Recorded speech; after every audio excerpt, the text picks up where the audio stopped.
Chapter 165. What would happen to concubine Huan in the future could almost be predicted. She probably never thought of such an ending, right? She touched her belly that was already more than 4 months pregnant. This might be her last hope, but at this moment, she still couldn't help but feel panic in her heart. The old madam had handed her over to Mrs. Liu to deal with. She had no power and no one. In the future, she was afraid that she would be completely trapped in the house. Only in this way could she ensure that she would keep her mouth shut. Whether this child could be born or not, it was all up to Mrs. Liu. She had long heard that the old madam didn't like concubines. The concubines of each branch basically didn't have a chance to show their faces in front of her. This time she really experienced it unforgettable. Not to mention, some concubines flattered the old madam and then suppressed the mistress. In the Luo family's backyard, it was simply a dream. Even if the old madam didn't like her daughter-in-law, it was absolutely not their turn to step on the legal wife and mistress. In this regard, old Madame Luo was definitely the best mother-in-law. Mrs. Liu seemed to have seen through her thoughts. "Don't worry, I won't do anything to you. After all, without you, what should ye do? I don't know if you think so, but you must have thought so before. Naturally, I will fulfill your infatuation. I won't touch the piece of meat in your belly, but I don't think you will like others to serve him. You have to take care of him and the child," Mrs. Liu sighed with pity. "So, you must take good care of yourself." Concubine Huan's heart was even colder. This was Mrs. Liu's real purpose. At this moment, concubine Huan even had the idea of letting Luo Rongping die quickly. But she couldn't. If he died, she would probably be buried with him. Although her birth had eliminated the possibility of her being the legal wife, she thought that with her talent, beauty and skills, it was easy to firmly control a man's heart. Even if she wasn't the legal wife, she could still get whatever she wanted. No one dared to look down on her. Before today, she also thought that she was living such a life. But it turned out that it wasn't. No matter how fiercely she fought with Mrs. Liu, in fact, the Luo family didn't take her seriously. If they really wanted to deal with her, the man she relied on would absolutely not be able to stop them. Before, it was Mrs. Liu who made the old madam unhappy and didn't want to help her. Did she hate her? Of course she hated her. But who should she hate? The old madam? Mrs. Liu? Her man? Or should he blame the heavens for being unfair? Madame Liu took one last look at concubine Huan, who was pretending to be calm on the surface, but in fact, her heart was close to collapse. Madame Liu also felt that she was so stupid in the past. She clearly had a mother-in-law who stood on the side of her daughter-in-law in this aspect, but she had to court death and make her unhappy. Otherwise, no matter how Luo Rongping was, there would never be so many foxes in this backyard. She glanced at the bedroom behind her and saw the man lying unconscious on the bed through the wall. Even if he wasn't dead, he wouldn't be able to get up. This source of trouble had been completely cut off. In the future, she wouldn't have to be so tired anymore. After the initial pleasure, her heart calmed down again. Luo Peishan and old Madame Luo, as well as their sons, each went to their own place to think. Whether it was a good night's sleep or a sleepless night's sleep, they didn't mention it for the time being. After Qin Tianming went to the yamen, he had already gone to the gate of Jin Qin Wang's mansion to ask for forgiveness. In the end, he was a first-rank military governor. Li Hongyuan didn't do anything to him. He just let him kneel for 2 hours. There were few people coming and going in front of the gate of Jin Qin Wang's mansion, but it wasn't that there weren't any. Therefore, Qin Tianming's matter was estimated to be known by everyone. However, Qin Tianming was a miserable person. This apology was just for outsiders to see. The real apology would be at night. Li Hongyuan didn't say much. He just pulled him to the martial arts field and the two of them practiced. In terms of martial arts, there was probably no one who could win against Li Hongyuan in a one-on-one fight. He was a battlefield. He had been baptized by blood for a few years. If one wanted to fight with him, one would only die faster. Therefore, the result of the practice was that Qin Tianming was beaten down again and again. His whole body was covered with invisible scars. However, there were no injuries to his muscles or bones. It wouldn't affect his daily life. But at this moment it was very painful, very painful. When Qin Tianming curled up on the ground and couldn't get up again, Li Hongyuan stopped and squatted down. Do you know your mistake? Master, this subordinate knows his mistake. The way he addressed him was his good attitude at this time. What did you do wrong? You didn't teach your daughter well. You didn't teach your son well. Qin Tianming, third Miss Luo is your future mistress. The only one. She and I are one. We will live and die together. Li Hongyuan's tone wasn't heavy, but the weight of his words set off huge waves in Qin Tianming's heart. Right now, he only felt that his master was really benevolent. His daughter had been so offended, but she didn't lose a single hair. As for the rest of them, they were only injured. They weren't crippled or killed. This wasn't a great kindness. Master, don't worry. This matter will not happen again. Otherwise, this subordinate will personally end that evil girl. You don't need me to teach you what to do with your son-in-law, do you? Master, please don't worry. Okay, get out. Li Hongyuan got up and left unhurriedly. His figure soon disappeared into the darkness. After a while, Qin Tianming slowly got up. He gritted his teeth and endured the pain. Li Hongyuan returned to the study. How is Luo Rongping? Master, 20% is dead, 80% is paralyzed. Li Hongyuan didn't ask again. Starting tomorrow, send some seasonal fruits to Wan every day. Master, don't worry. This servant will remember. As for the Luo family, there was no bad news from the third branch tonight. It could be considered a blessing in the misfortune.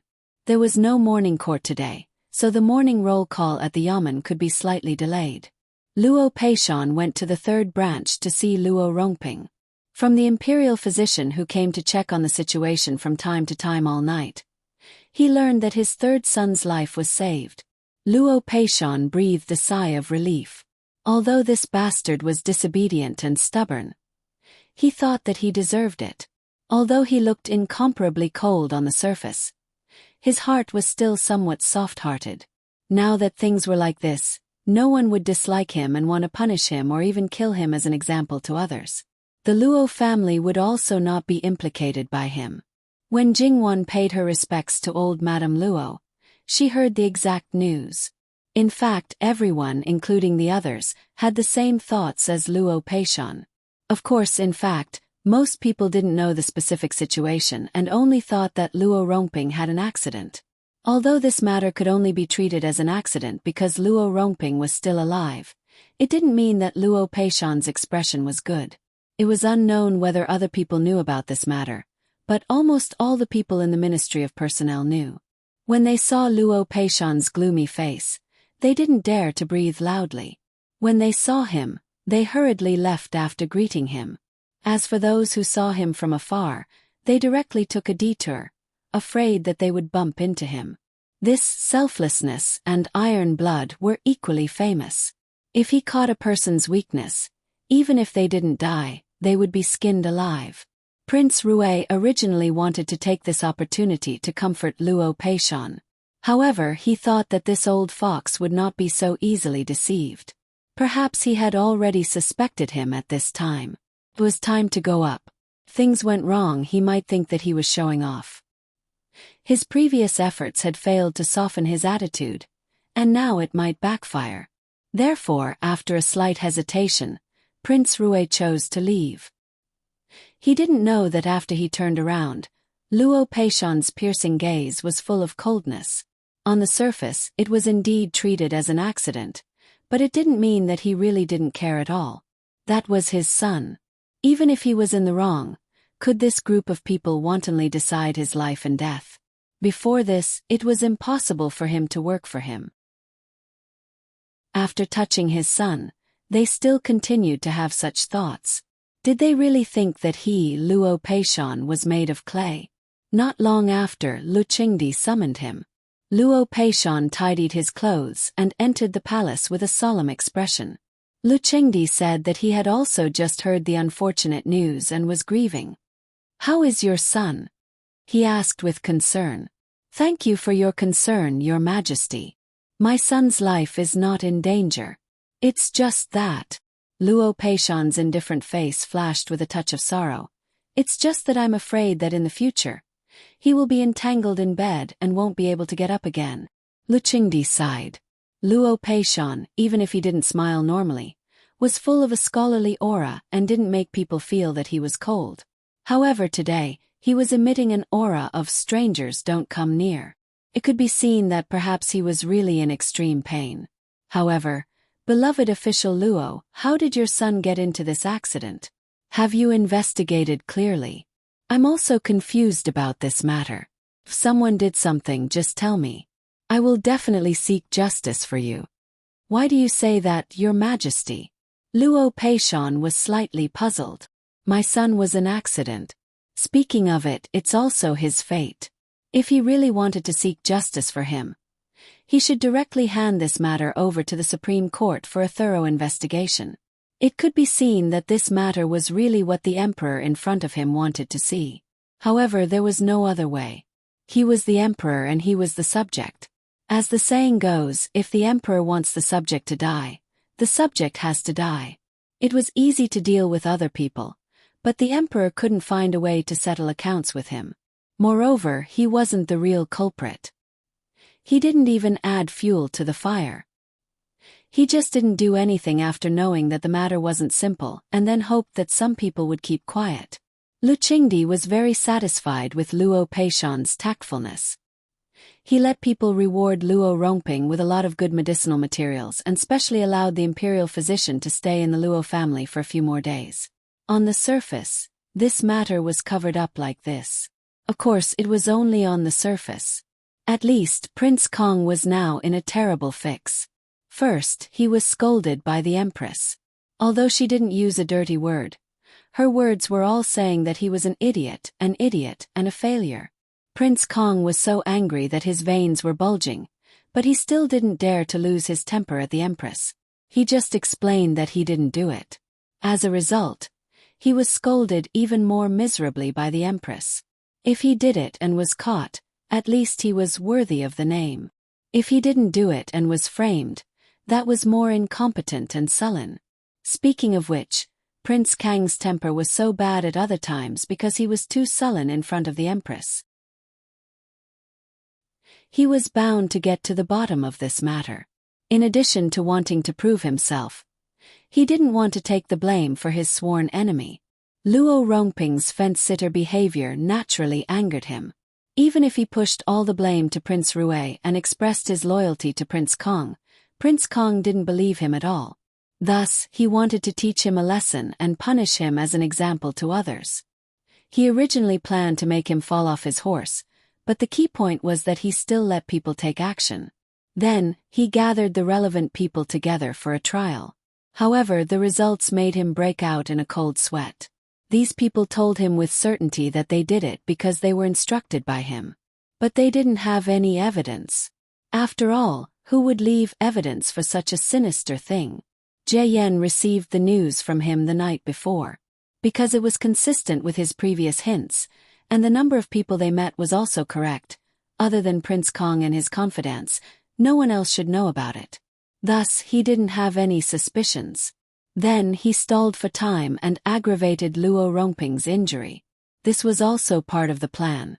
In this case, how could Prince Kong not feel as if he had fallen into an ice cave? This framing was very thorough, and it also indirectly proved that there was really a big problem around him.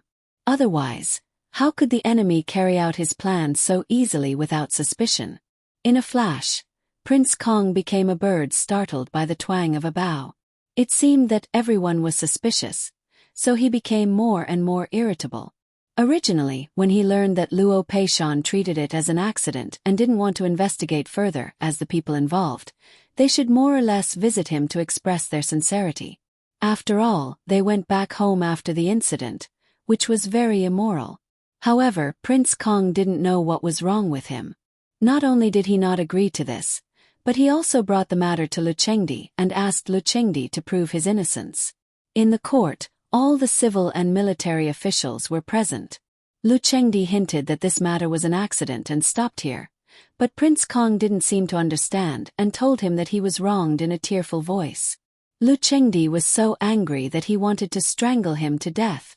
Well, he had proven his innocence, which confirmed that Luo Rongping was framed by someone and not an accident. No matter who the culprit was, as the executor, none of the people involved in this matter could escape. Those people were all Prince Kang's people, more or less related to him, and some were even his brothers-in-law. Now, all because of him they were sent to prison and were trapped like this by the master they were loyal to.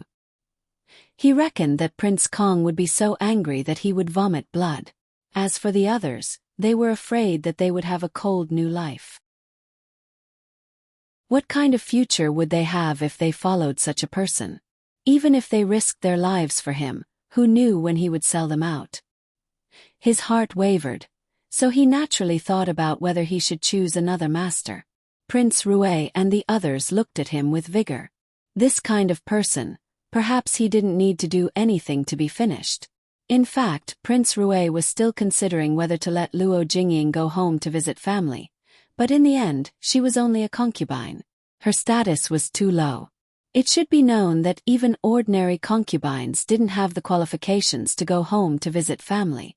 If a concubine was allowed to go home to visit family, it would definitely be a great honor. Only her man would spoil her to the heavens. However, a mere concubine was too much of an honor. If he dared to set this precedent, he was afraid that the imperial censor's saliva would drown him. After thinking about it, he could only give up. Perhaps he could send a steward to visit the Luo family in the name of Luo Jingying. In the end, Prince Kong only knew that his imperial father believed him and that he didn't do it. As a result, Prince Kong felt refreshed, as if he didn't realize the seriousness of this matter at all. After the morning court, Lu Chengdi flew into a rage and almost overturned the imperial table. He kept calling Prince Kong a fool. Prince Kang's behavior was not only pushing his own people out, but also slapping his father's face. Lu Chengdi, the emperor, regarded it as an accident, but his son unceremoniously tore down his father's face. Sun Yilin was next to him. He lowered his eyebrows and narrowed his eyes, looking more and more cold. He had already seen through it. No matter how ambitious his aunt Empress was, there was no hope for her to realize it in this life. This drag was so strong that others couldn't pull her back even if they worked together. Duke Dinggua's mansion was also in a mess. His strong rise had suppressed his elder brother's development, but there was no other way. He was not only fighting for himself but more importantly, for the future of Duke Dinggua's mansion and even the Sun family. If he did not do something, he was worried that Duke Dinggua's mansion and the Sun family would be completely destroyed by a certain king of hell. He had lost his beloved woman and had to bear the fate of his family alone. From time to time, he had to face the intimacy of the Empress. Sun Yilin felt very tired many times. Every time this happened, he would sit in the flowers for half a day, alone and quiet, not wanting to be disturbed by anyone. Prince Kong was called by the Empress again and pointed out the interests to him. But Prince Kong didn't care. There were so many people who were loyal to him, and it didn't matter if there were a few fewer. He was the eldest son of the legal wife, and no one was qualified to compete with him. The Empress waved her hand and let him leave. She didn't even bother to give him a sentimental idiot look. At this moment, the Empress was really thinking about supporting another prince, a prince who would listen to her 100%. But it was a little difficult to choose. It was not suitable for someone too young. The fight for the throne was almost white-hot. By the time the younger one grew up, it would be too late. But there was no one who was qualified for this fight that she could firmly control in her hands. Now she was a little regretful. Why didn't she adopt a prince in the early years to prepare for a rainy day? Her son was actually quite smart when he was young. Even a few years ago he seemed to be good. Why did he become more and more disabled after experiencing so many things? The Empress rubbed her swollen and painful temples. It was really not easy to change the person now. Perhaps she should prepare for both sides. Previously, She thought that it would be enough to find him an obedient stepwife. Now it seemed that this was not appropriate. There needed to be someone who was close, opinionated, and knew how to talk to him from time to time. It seemed that the Luo family's third young lady was indeed a very suitable candidate. Unfortunately, if she had known this would happen, she would have made a prompt decision to fight with the emperor. Even if she let Luo Peishan continue to be the Minister of Rights, and even if she gave Yilin some compensation, she was now the fiancée of Li Hongyuan. It was not a wise decision to fight with him. However, perhaps she could make a fuss about him, bringing bad luck to his wife. There were too many examples before. But now the emperor and Lady Su were watching the Luo family's third young lady closely. It was not so easy to make a move. Empress Sun narrowed her eyes and thought quietly. At the same time, she was calculating in her heart. If this matter did not succeed, who else would be suitable? In her heart, she searched through all the unmarried young ladies in the capital. As for whether Jingwan would have any thoughts in the future, it was not within the scope of her consideration. After a woman got married, her heart would naturally be loyal to her man. The empress did not think about whether she herself was loyal to Lu Qingdi. As the victim, Luo Rongping of the Luo family naturally knew about this matter at the back of the Luo family. It was Luo Peishan who sent people. Jingwan and Sun Yijia were eating fruits. A certain king of hell sent people to deliver fruits. Since a long time ago, there was an endless stream of fruits every day. Some fruits that were easier to store and transport were naturally sent more, while others were less. Especially when Sun Yijia saw it, she was very surprised. In the past few years, even in the palace, it was extremely rare. This also confirmed what Li Hongyuan had said. Jingwan was silent, and then she decisively hid the fruits. If there was more, she would share some. If there was less, except for a little bit sent to old Madame Luo, she kept all the rest. Her mother did not even have any. There was no way her mother could not hide it. Doing this was just to avoid attracting trouble. After all, the palace did not have it, but you ate it every day. What was going on? Even if Jin Qinhuang did not care about people knowing that he brought these things back, the palace was not willing to give them. Wasn't that unfilial? As the beneficiary of the benefits, Jingwan naturally had to help cover it up. Therefore, the Luo family only knew that Jin Qinhuang sent a lot of fruits to Jingwan. Only a few people knew what exactly it was. Sun Yijia couldn't help but tease Jingwan. Sure enough, she was different. Even that king of hell, who had seen countless beauties, was so attentive.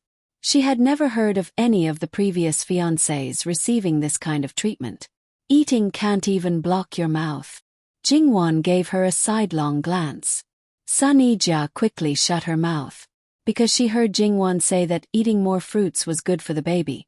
Other than those that were easy to get heaty, she ate a lot. However, for those that were smaller in amount, even if she was hungry, she only ate a little. If she really listened to Wan Mimi and ate all of it, other than the people serving Wan Mimi would be unhappy, the old madam would definitely have thoughts. More importantly, if that king of hell knew, he might skin her alive. She herself was also very strange. Before she found out that she was pregnant, her appetite was bad. After she found out, her appetite gradually became better. Although she would still feel nauseous when she smelled some special smells. Those before, it was probably the wrong time. And sister-in-law, you are a special case. Sun Yijia was surprised at first, then she understood what Jingwan was saying. Who knows? After all, Jin Qinhuang had his first fiancée at the age of 16. It has been 6 years since then. Who would pay attention to those things? I am a special case, this point is not false. I am definitely the one that he dislikes the most. Regarding this point, Sun Yijia did not particularly care. Who wanted to be liked by that king of hell? If he really cared about Wan Mimi and treated Wan Mimi better, perhaps Sun Yijia's opinion of him would be less. That's right, sister-in-law, you should have a mama by your side who specializes in this aspect. Jingwan pointed at Sun Yijia's stomach. But your side seems to be. For a noble lady like her, it was basically standard to have someone like Gong Mama. Even if she did not burn, She would not make a mistake like eating a bad stomach. Sun Ija paused, then said without care, "Last year in December she was driven away by my mother. She had a daughter who wanted to climb into my fifth brother's bed. Fifth brother was very angry, so their whole family was angered by my mother." Jingwon laughed. "It's not that I want to say this, but your mother values your fifth brother too much. In the future, she will definitely be incompatible with your fifth sister-in-law. Right now, I'm very glad that I broke off the engagement with your fifth brother, really." Sun Ija saw that she did not avoid this matter at all. It could be seen that she really did not care. She could not help but sigh for her fifth brother in her heart. What incompatible fire and water? The premise was that there must be such a person. But looking at her fifth brother's state in the short term, it was very difficult.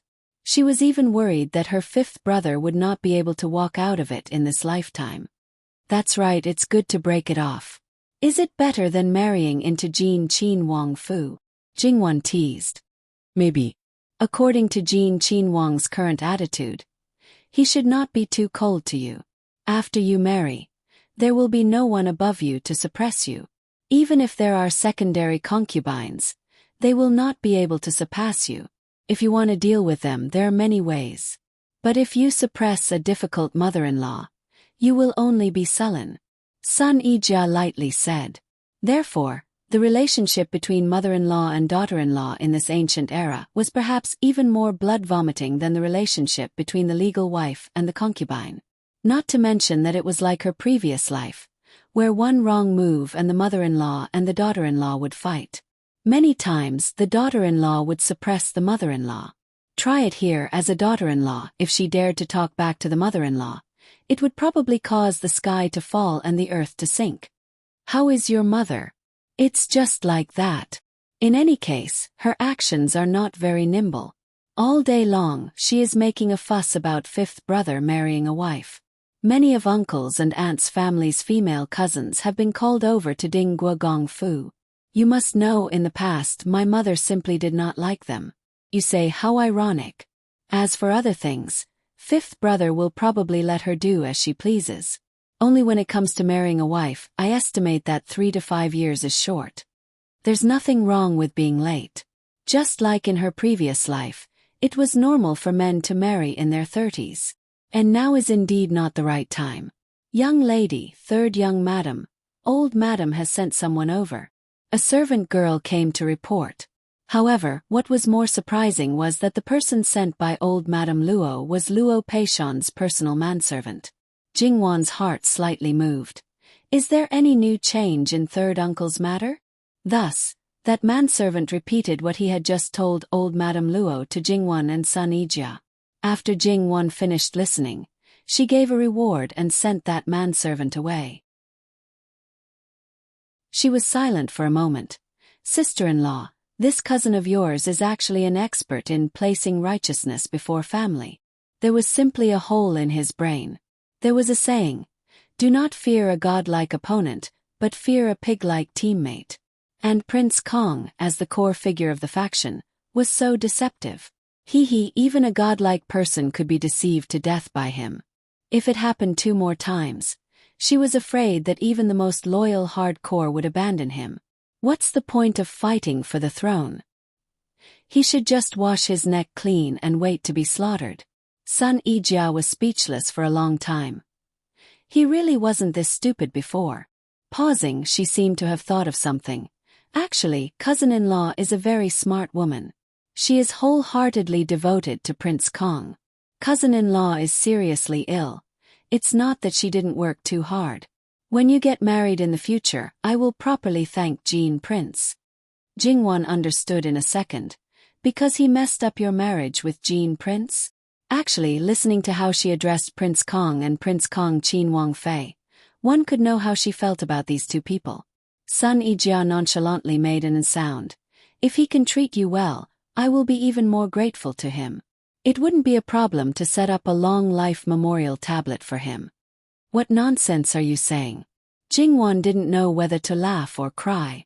As a result, Sun Ija looked at her very seriously. She really wasn't lying. Jingwan was a little helpless, but her heart was warm and very comfortable. That's right, Wan Mimi. Do you know about Ruan Fengfei's situation? Why are you mentioning her for no reason? Jingwan was very displeased with this person. Such an obvious dislike. If there was no problem, then it would be fake. Who let my Nyang always tell me to learn more from her. Seeing her also suffer in the hands of Jean Prince, I was happy. So, if I could hear news of her misfortune, I would be even happier. You're not this kind of person, so you don't have to discredit yourself like this. Ask Mama, she should know. Usually, she's the one who tells me these things. At this time, Gong Mama wasn't present. Third young mistress, Newbie also knows about this. Newbie will tell you. As Jingwan's maidservants, they definitely had a common enemy with their mistress. Even if they didn't know the reason why Jingwan hated Ruan Fengfei, they were still their common enemy. So, if Ruan Fengfei was not good, they would be happy. So, if she wasn't good, they definitely had to pay attention to it. Jingwan looked at the Qingju, who was full of gossipy spirit, and thought it was funny, but she didn't stop her. Because of Sun Yijia's personality, there weren't any lively maidservants by her side. Even when she was young, the little maidservants who served her were trained to be well behaved, as if they were carved from the same mold. According to her mother's words, being too lively would lead her astray. When she first found out about the Qingju's nature, she was actually quite surprised. After interacting with her a few more times, she found that this kind of personality wasn't bad. Okay, you say it. If you say it well, you'll be rewarded. Qingju giggled and agreed. Then, she began to narrate the story vividly. It must be said that these past few days, the outside world was abuzz with rumors. First, it was Jean Prince causing a ruckus in the Gong Prince Fu. Then it was Luo Rongping falling off a horse. Of course, because the latter involved a factional struggle, very few people talked about it openly. However, it spread throughout the entire imperial city. Whether it was in the backyard of a large family or in the marketplace, the topic of conversation was Ruan Fengfei. Compared to Sun Yijia's disfigurement, it was more than 10 times more serious. Therefore, the rumors were all centered around Jean Prince's words. Something about her face being disfigured like a yaksha, suffering from a chronic disease, or that she was actually a stone woman, or even that she wasn't a virgin for a long time. All kinds of malicious guesses were piled on her, with no limit to exaggeration. One person spread it to 10, and 10 people spread it to 100. The initial guesses later became the truth. There were even people who came forward and patted their chests to guarantee that everything was true. And the people who heard it, no matter how outrageous, spread it out again. If Ruan Fengfei dared to appear now, perhaps there wouldn't be a single person within 100 zhang radius. How high she was once praised, how miserably she fell now. Don't talk about Ruan Fengfei. Even the other members of the Ruan family don't dare to go out. It's estimated that other than the Grand Secretary, no one in the Ruan family has not been affected. Even those servants who came out to buy things, if they weren't treated differently, they would be asked if the masters of the Ruan family were really like the rumors. At the beginning, whether it was the masters or the servants of the Ruan family, there was no shortage of fights outside. It seems that after the Grand Secretary spoke, the situation calmed down a little. However, those rumors have become more and more intense, especially those young ladies who are close to her. This servant estimates that in order to distance themselves from her, those people will most likely alienate her. Is that serious? Jingwan was very surprised. It shouldn't be. It's reasonable to say that the original source was Jean Prince, and it was in the Gong Prince Fu, so it shouldn't be this outrageous. At most, it should be in the backyard of a large family. Sun Yijia felt that it was somewhat inconceivable. Perhaps someone deliberately fanned the flames and did it on purpose. Jingwan's gaze flashed. She inexplicably thought of that man. It's reasonable to say that he wasn't the kind of person who would do this kind of thing, but on that day, it was indeed him who said those words. It doesn't matter if it is or not, in any case, my mood right now is very good. Who told her to do some bad things to Wan Mimi first? Public opinion can melt gold, accumulation can destroy bones. This wasn't something to joke about. If the person involved didn't care, the damage might not be too big, but how many people could truly not care? Not to mention the current situation where reputation was greater than the sky. Even in Jingwan's previous life, rumors and slanders could drive people to death. In her previous life, transportation was developed, and it was convenient to travel. If one couldn't stay in one place, they could easily change places. But here it wasn't so easy. Thinking of the things that Ruan Fengfei did to her, Jingwan couldn't sympathize at all. However, Jingwan felt that that kind of abnormal species, her ability to withstand pressure wasn't ordinary. She couldn't possibly be unable to recover from this setback. So much so that when she appeared again, she might become even crazier and harder to deal with. She had to thoroughly beat her into the dust and lose her freedom. She had to struggle in despair, and after struggling, she would find even more despair. Only in this way could she vent her hatred. Wan Mimi in this way. Is it possible for her marriage with Jin Qinhuang to be cancelled? Jingwan stared blankly. If her guess wasn't wrong, if she really liked Jin Qinhuang, the cancellation of the marriage for her would probably be one disaster after another. I don't know. Although her reputation is bad, but in the end, it's His Majesty's decree. Wan Mimi, you say, if the marriage is really cancelled, would it be counted as Jin Qinhuang bringing misfortune to his wife? No matter, a Si Fei is just a concubine. It should be that Jin Qinhuang's fate of bringing misfortune to his wife has expanded. Sun Yijia rejoiced in other people's misfortune, but she didn't know whether it was Jin Qinhuang, Ruan Fengfei, or both. Jingwan rolled her eyes at her. What about me?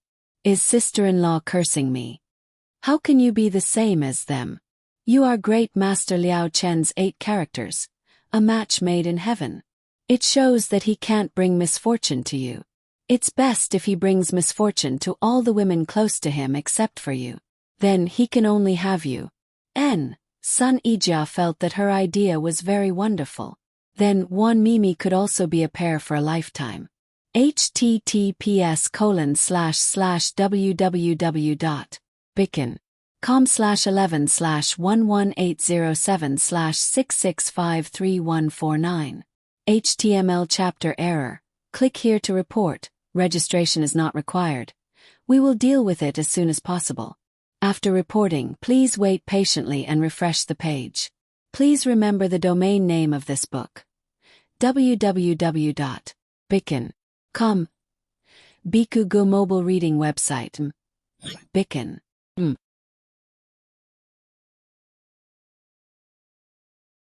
Chapter 166. Mother Kerr. Who is this silly white sweet? Please return the flower of old age. It was said that pregnancy makes one stupid for 3 years. This child had only been born for a short period of time and she already became stupid. Hurry and wake up, don't dream Sun Yijia curled her lips.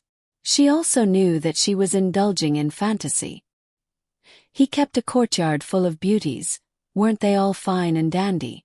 For Jin Qinhuang to jinx his wife to that extent, it was already very strange. If he really jinxed all the women close to him, then no one would dare to get close to him.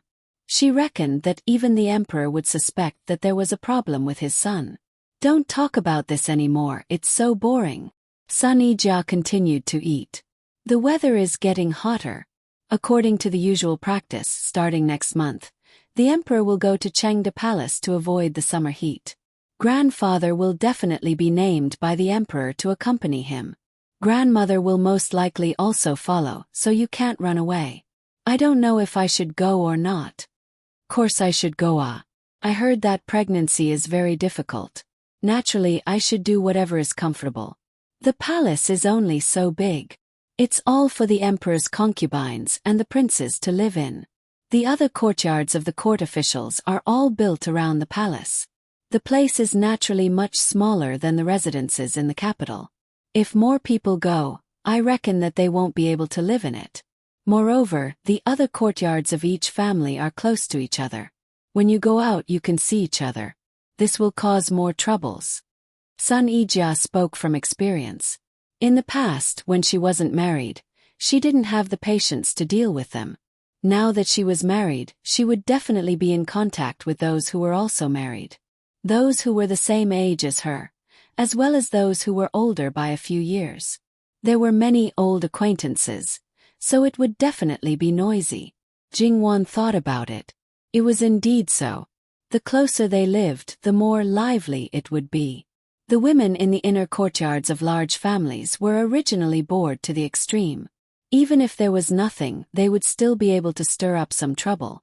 The same thing, their mouths would open and close, they would be able to talk about good and bad things. There's me accompanying you. Right now, I'm the same as Jin Qinwang, belonging to Guijian Chou. No one can provoke me. For the past 2 days, the Gong Prince hadn't been able to get a good look from his father-in-law, so he was forced to suffer. Because there were other things pressing down on him. He didn't make the headlines. However, Luo Peishan told old Madame Luo about it, and old Madame Luo told Jingwan about it, so Jingwan knew about it clearly. In the end, the reason was Princess Consort Gong, but the root cause was Jingwan. When Jin Qinwang went to find the Gong Prince, he didn't obediently drink the wine, and even said something that shouldn't have been said. Naturally, the Gong Princess Consort's maternal family and his in-laws took the blame. The left governor's 3 sons were kicked and injured, and he himself knelt in front of Jin Qinwang Fu for an hour. This kind of thing had never happened to Lu Chengdi before, so it could be considered a loss of face. The main culprit was his own daughter, so the left governor at most let his wife say a few words. The Gong Prince, who didn't handle this matter well, naturally became the left governor's punching bag. But he was a prince, a Duke of Qin. No matter what, the left governor was only a subject.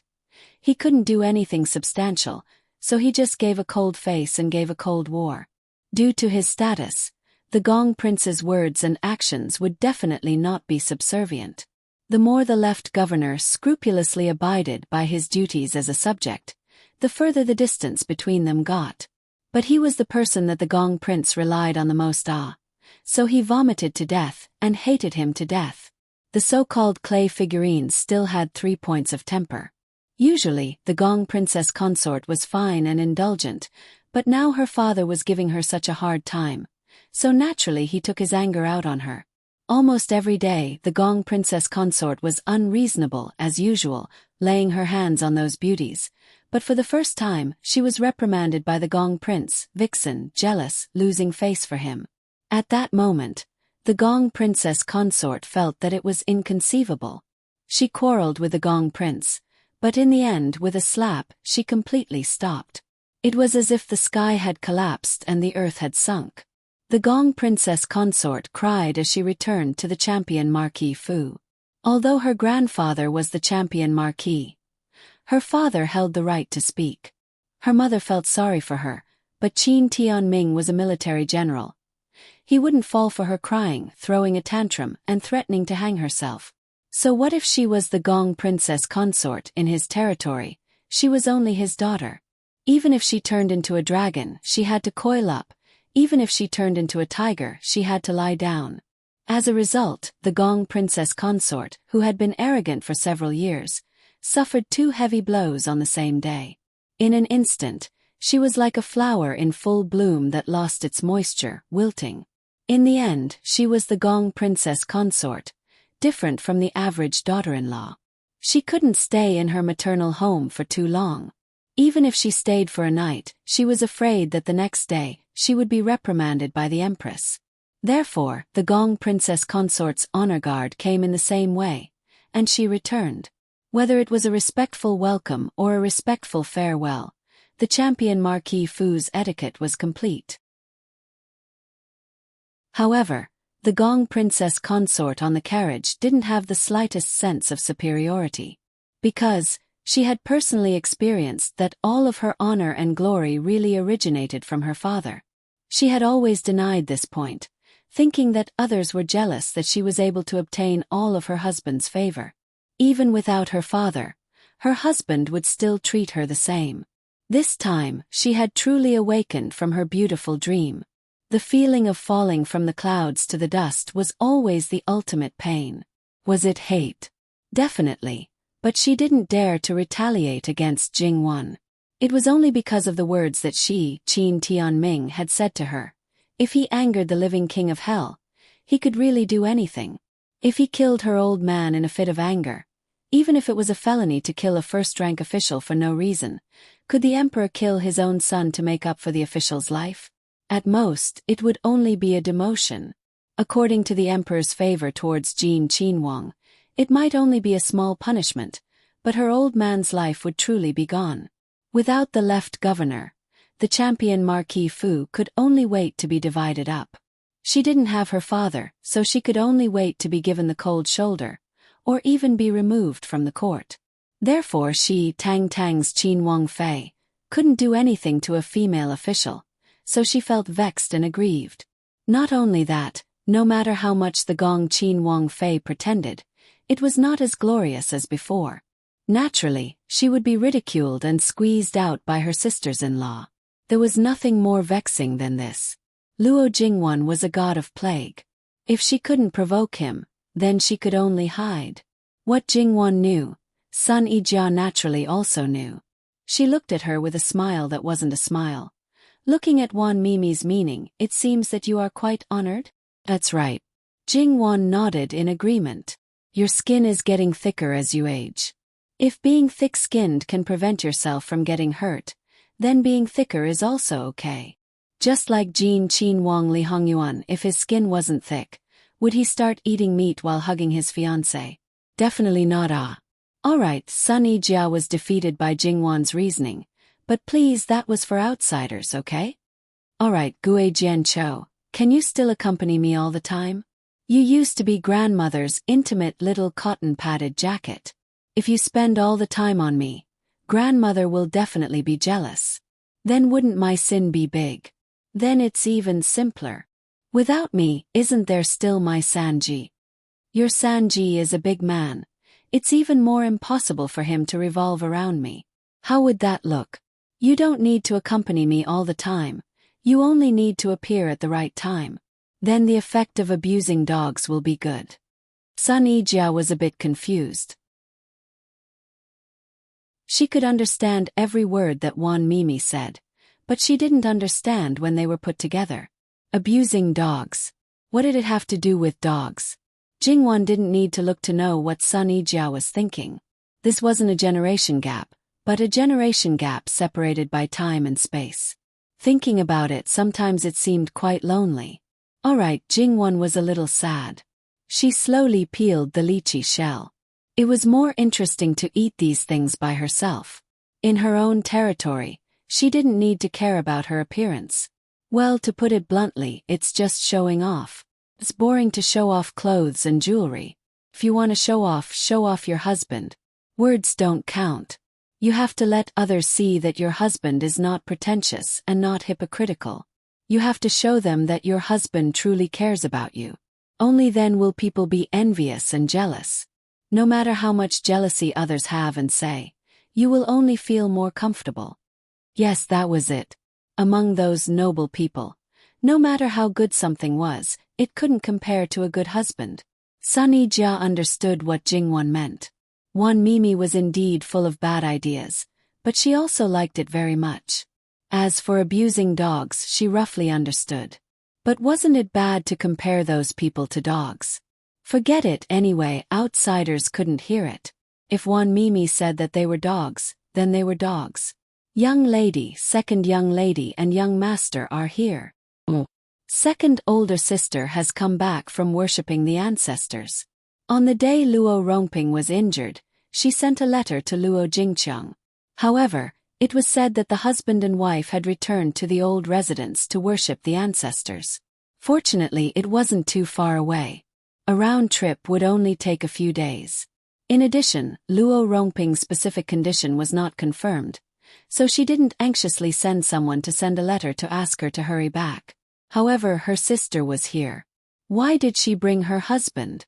Wasn't second older cousin at home? Let second brother-in-law go to third older brother's place. Jingwan glanced at Sun Yijia and saw that she also nodded. Yes, then let's do that. Second older sister, please come in. Jingwan's maidservant nimbly put away the unsuitable fruits on the table, as well as the seeds. Luo Jingqiang walked in unhurriedly under the guidance of a young maidservant. There was a faint smile on her face. When she saw Jingwen, her smile unconsciously became brighter. Compared to before she got married, Luo Jingqiang had changed a lot.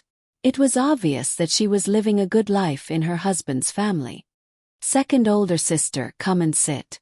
In any case, they were sisters, not Luo Jingying, so there was no need for formalities. Luo Jingqiang didn't hold back. Third sister-in-law, third younger sister, I'm sorry to disturb you. It's fine. Jingwan waved her hand. Sun Yijia didn't mind and smiled at her. This smile made Luo Jingqiang feel a little flattered. The Sun Yijia in her mind was still the high and mighty noble lady, and not the third sister-in-law who had married into the Luo family and had a good temperament in all aspects. Sun Yijia pretended not to see and pushed the fruit plate in her hand to her. Eat some. Thank you, third sister-in-law. Sun Yijia nodded. It had to be said that even now, when there were other people around, her temperament was still a little cold. Second older sister. Have you visited third uncle? Jingwan asked. Yes, I have. She didn't have any feelings for that man. She didn't feel the slightest fluctuation in her heart when she saw him lying limp on the bed. If it weren't for filial piety, and if it weren't for the people she cared about in the Luo family, she probably wouldn't have come back. However, Luo Jingqiang felt grateful to him. If it weren't for his accident, she wouldn't have come back so easily. Although her husband's family didn't care about her coming back to her parents' home at all, and even hoped that she would come back from time to get in touch with them, she couldn't do too much about it. However, her official mother's attitude was out of her expectations. It was as if she had changed into another person. Fourth younger sister sent someone back to visit father. He said that he was the steward of Prince Rui's mansion. Now second older brother is the only male in the third branch. Mother asked him to take care of people. This was the reason why she had brought her husband along. However, Luo Jingying sent someone back. It must be Prince Rui. It wasn't that Jingwan wanted to belittle her. She was going to the backyard of an unfamiliar residence alone. She thought that she had something solid to rely on, but it was actually thinner than a piece of paper. Whether it would become thicker or disappear completely in an instant, it all depended on Luo Peishan's attitude. A steward, and a man who she had never seen before, could be recruited by Luo Jingying in such a short time? Even if it was a joke, it couldn't be like this. Prince Rui hadn't completely given up on Luo Peishan. Otherwise, today's matter wouldn't have happened. However, it would be soon. At that time, Luo Jingying's good days would come to an end. My husband likes to draw. He admires third older brother, who can create fine brushwork. He has always wanted to learn from him. On the way here, he was excited and nervous like a young boy. Luo Jingqiang smiled. Sun Yijia looked at Jingwan with ridicule. Jingwan ignored her. She was as still as a mountain. There was no doubt that fine brushwork was her third older brother's new creation. You're staying for 2 more days this time. Yes. Mother has already asked my concubine to clean up the place where I used to live. My husband has also been arranged to live in second older brother's courtyard. That's right. What surprised Luo Jingqiang the most was that her mother had been grounded. Now that she was in the third branch, she was no longer grounded. This didn't seem like her D-mother's style at all. In her opinion, everything was strange. Originally, the D-mother had schemed against the second aunt, but in the end, the D-mother had found her concubine mother to take the blame. The concubine mother had been grounded by the grandmother, and had been ordered to move to the farmstead after she got married. When she returned home 3 days later, the grandmother had let her see the concubine mother. She seemed to have forgotten the punishment she had mentioned, and for some reason, the D-mother had not mentioned this matter. Until today, her concubine mother seemed to be fine. That's not bad. Jingwan nodded. Third younger sister, when I came here, I asked a steward who came with me about fourth younger sister's situation. Fourth younger sister seems to have a good life in Prince Rue's mansion. She enjoys silk and satin and delicacies from land and sea. Everyone avoids her and attends to her. Prince Rue also dotes on her very much.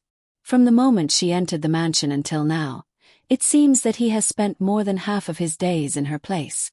There were 2 times when Prince Rue rested in other places and she asked someone to invite him, and Prince Rue agreed. What's more, one of them was in Princess Rue's place. Can be seen that he really dotes on her. Jingwan raised her eyebrows. It seemed that even her second sister had sensed that something was amiss and was trying to curry favor with her. However, such a small matter was not a big deal.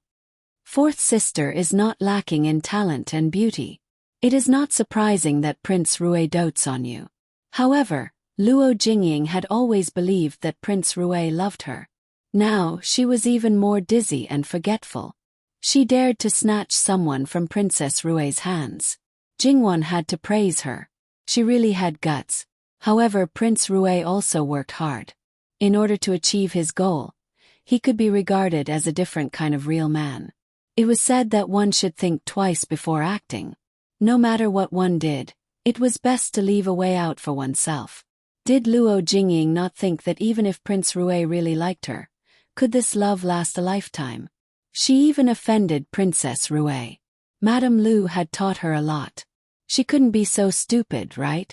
Did she have something to rely on? Or was she really pregnant? What kind of luck did she have? She met several people who hit the jackpot on the first try, including the one in Sun Yijia's belly. Jingwan suspected that she was pregnant on the wedding night. Weren't there many people who didn't have children for many years? Jingwan and the others were chatting, and Luo Jinghua seemed to be very harmonious. For those who really liked fine brushwork and were all relatives, Luo Jinghua was not stingy with his time. He wanted to carry forward fine brushwork.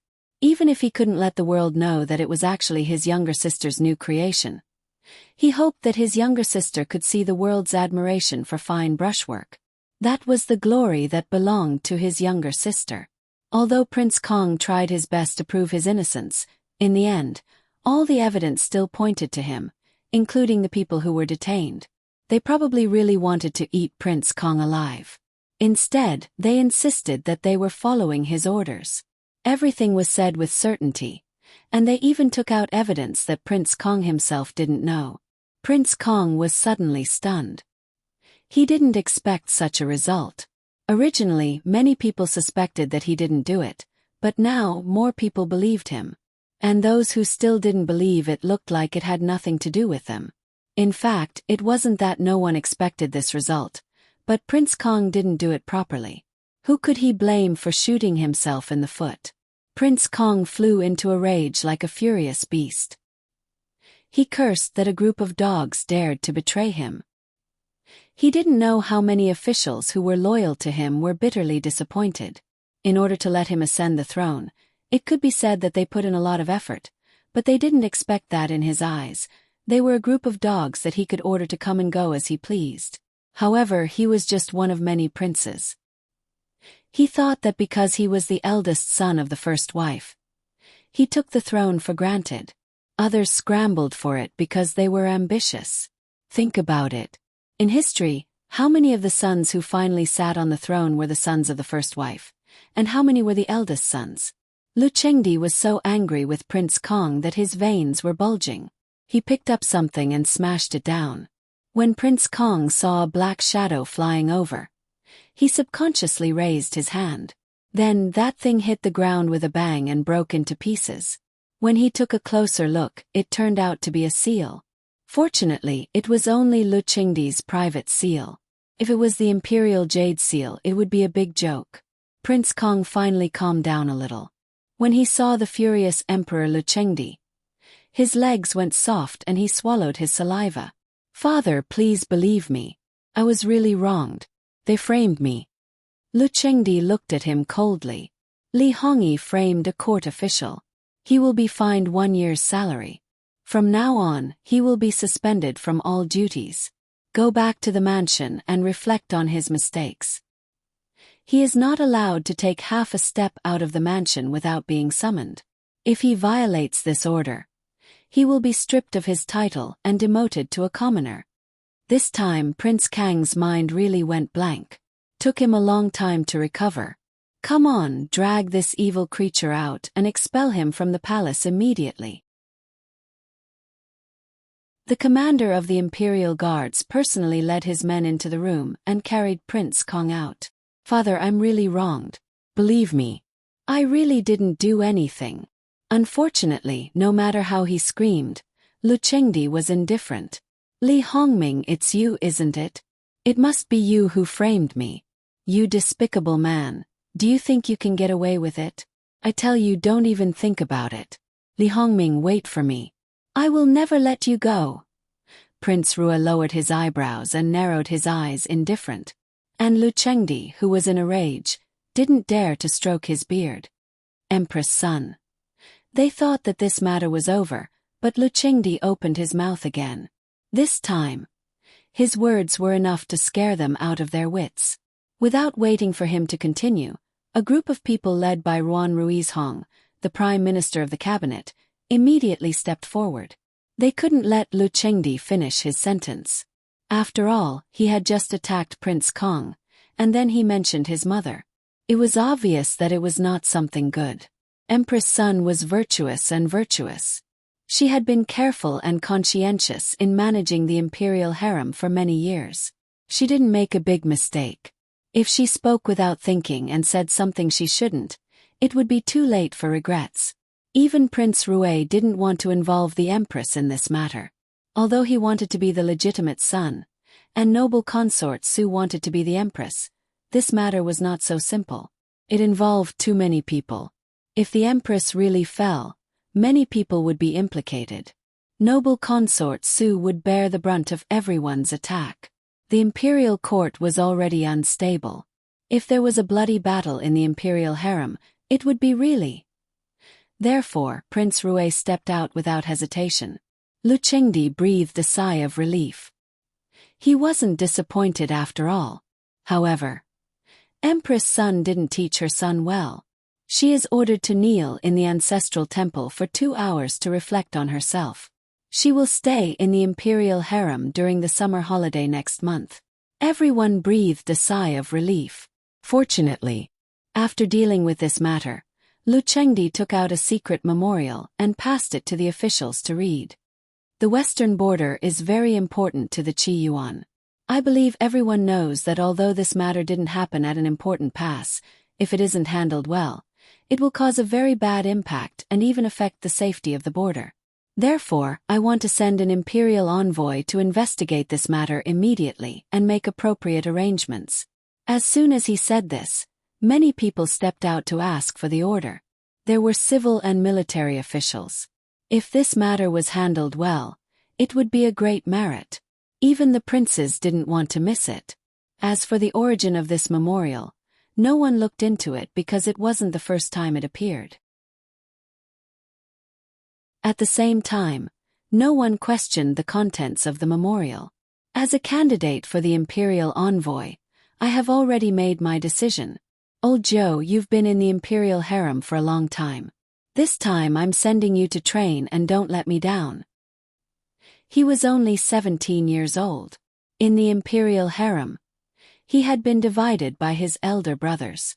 Although he was unwilling and hated that he was born late, there was nothing he could do.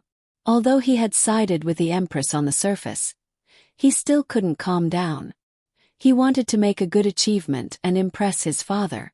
However, important things never came to him.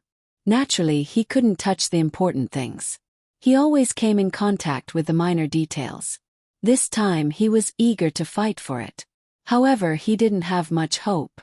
Unexpectedly, he was surprised. After being stunned for a moment, he hurriedly thanked his father. Don't worry, father. I won't let you down. Very good. Go back and get ready. We'll set off tomorrow.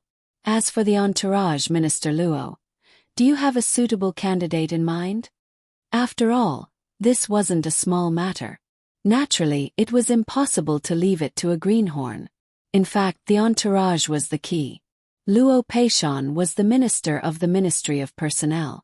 Coupled with his recent actions, Lu Qingdi still had high expectations for the person he recommended. Luo Peishan thought for a moment and casually named a few people. Combined with the contents of the previous memorial, he recommended people from the Ministry of Civil Affairs, the Ministry of Revenue, the Ministry of War, and even the Ministry of Justice. Obviously, he had considered all the possible situations that might be involved and who would be suitable to represent them. As for which faction they belonged to, Luo Peishan said that he didn't know. Lu Qingdi thought for a moment and decided to arrange it like this. They were all people recommended by Luo Peishan. None of them were changed. Your Majesty, I have one more thing to say. Luo Peishan said. Speak. For this trip, perhaps we can add the 3 people who passed the Jinshu exam this year. They are all the future pillars of Qi Yuan. Why don't we take this opportunity to train them? In the future, they will be able to serve Your Majesty and Qi Yuan better. In addition, they are all young people. Along the way, Your Highness won't be lonely. Perhaps you can learn from each other. Minister Luo's words are reasonable. Approve. Your Majesty, how about adding Sun Bingbai from the internal court? That's great. Lu Qingdi agreed without hesitation. Thus, the main personnel for this trip to the western border was finalized in the conversation between the monarch and his minister. As for these people, the others really didn't have any good ideas. After all, Luo Peishan was really looking at the big picture and was impartial. If he wanted to squeeze someone out and replace them with his own people, it was inevitable that he would be caught and criticized. However, with Lord Zhou as the leader, Lord Zhou's birth mother relied on the empress in the harem. In other words, he was equivalent to Prince Kang's little follower. Lu Qingdi had just angered him, and now he chose his people to do this important task. Did it mean that Lu Qingdi was not completely disappointed in him? Prince Kong would stand up sooner or later. It was naturally difficult to refute something that had been decided. However, Father, according to Lord Luo's suggestion, why don't we let Lord Zhou go with us? He joined the court later than Lord Zhou, and it's time for him to gain experience. Let's not talk about what to do. Even if he just watches and listens, I think it will be very beneficial for Lord Zhou. What do you think? Prince Rui said. The 10th Wangye was his follower. Everyone was well aware of his intentions. Lu Qingdi pondered for a moment. Originally, the plan was to let Lord Zhou and Lord Zhou be imperial envoys. However, because of the previous incident, in order to balance things out, he naturally had to appease Lord Zhou when he suppressed Lord Zhou. However, it was not impossible to let Lord Zhou follow him and not participate in the decision-making. Approved. Thank you, Father. Prince Rui kowtowed and thanked him. Lord Zhou, who was indignant, also thanked him with joy at this time. However, his joy was somewhat exaggerated. Thinking about it, it was reasonable. His elder brother, who was not much older than him, was in charge, while he just followed him. It was a living torture. In this case, it was better for him to stay in the capital, and then go to Qingde Palace to avoid the summer heat and live a comfortable and happy life. Prince Rui glanced at him and more or less felt his dissatisfaction. He frowned imperceptibly. The other 4 did not have the qualifications to attend the imperial court yet. After hearing about this matter, they were all grateful to Luo Peishan. Not everyone would have such an opportunity when they were just starting out. It should be known that this kind of experience would allow them to have a better start than others. Moreover, there were so many officials on this trip and they had nothing to do during the journey. They believed that if they asked for advice, most of them would not refuse. After the court, Lord Luo is really not stingy to guide the younger generation. Ruan Ruizhong said with a calm expression. Even if others did not dare to point fingers at him, the rumors that caused the whole family to be afraid to go out still made him very angry. Luo Peishan still did not get along with him. Even a saint was angry, not to mention he was not a saint. If Luo Peishan wanted to go against him, why should he be polite and bear with it? The moment he made such a decision, it meant that Ruan Ruizhong had lost his normal heart. In this way, when he did things in the future, it was inevitable that he would be biased. In this way, the balance would be tilted, and he could no longer be absolutely neutral. Luo Peishan chuckled and put on a fake smile. As the minister of the Ministry of Personnel, is that what I should do? Ruan Ruizhong nodded and turned to leave. Luo Peishan looked at his retreating figure with some pity.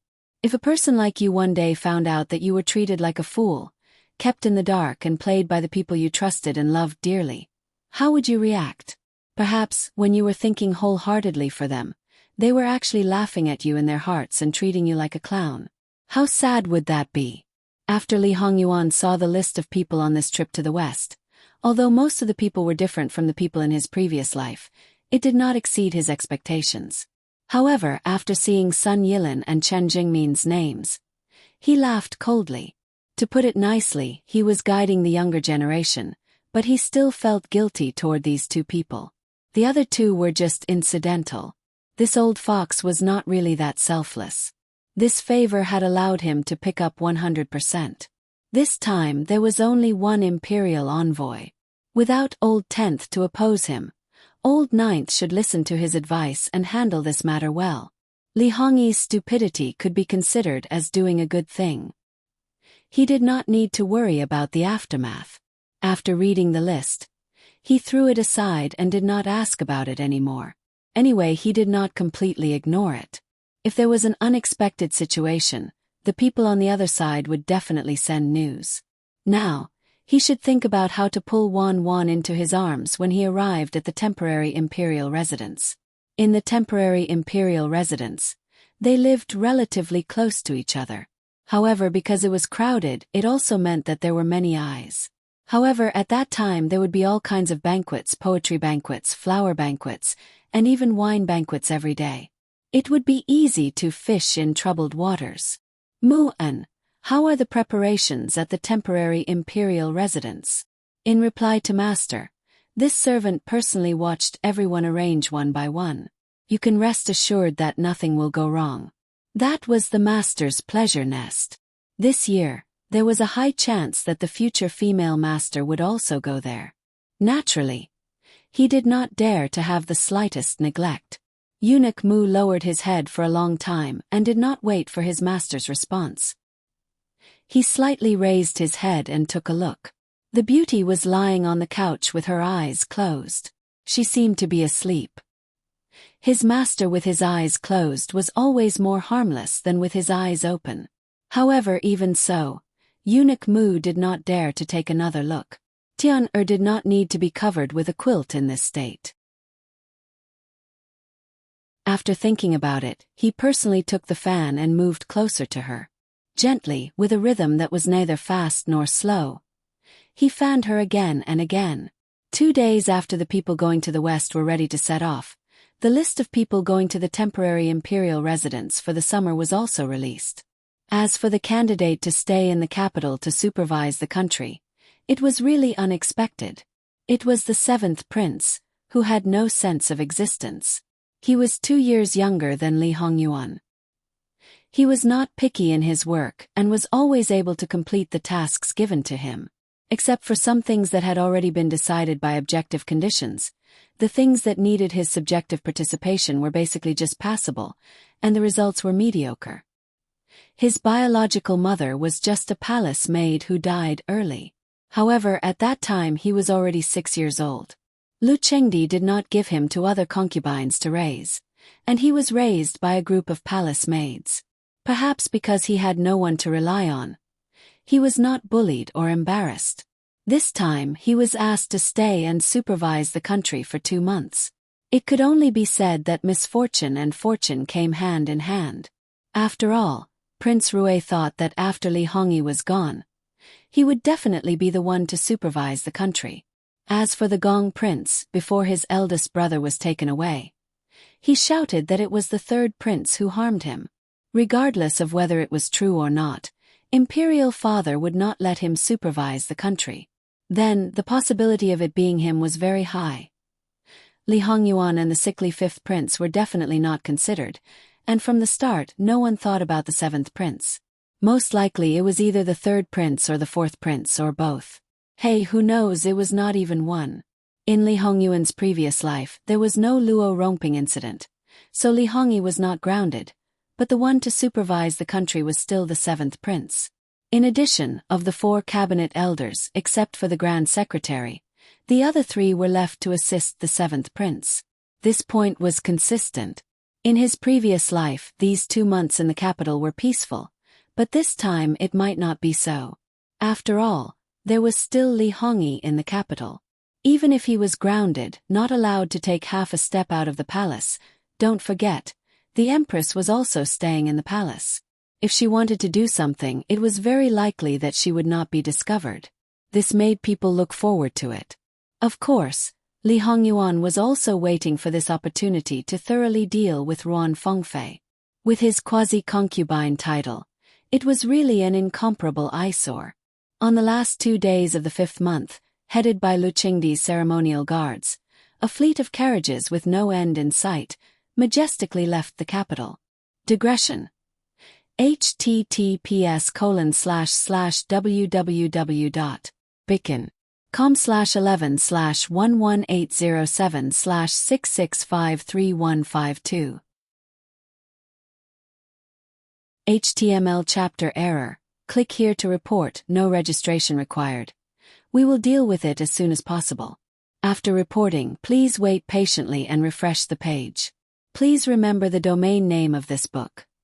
www.bicken.com. Bikugo mobile reading website. Bicken.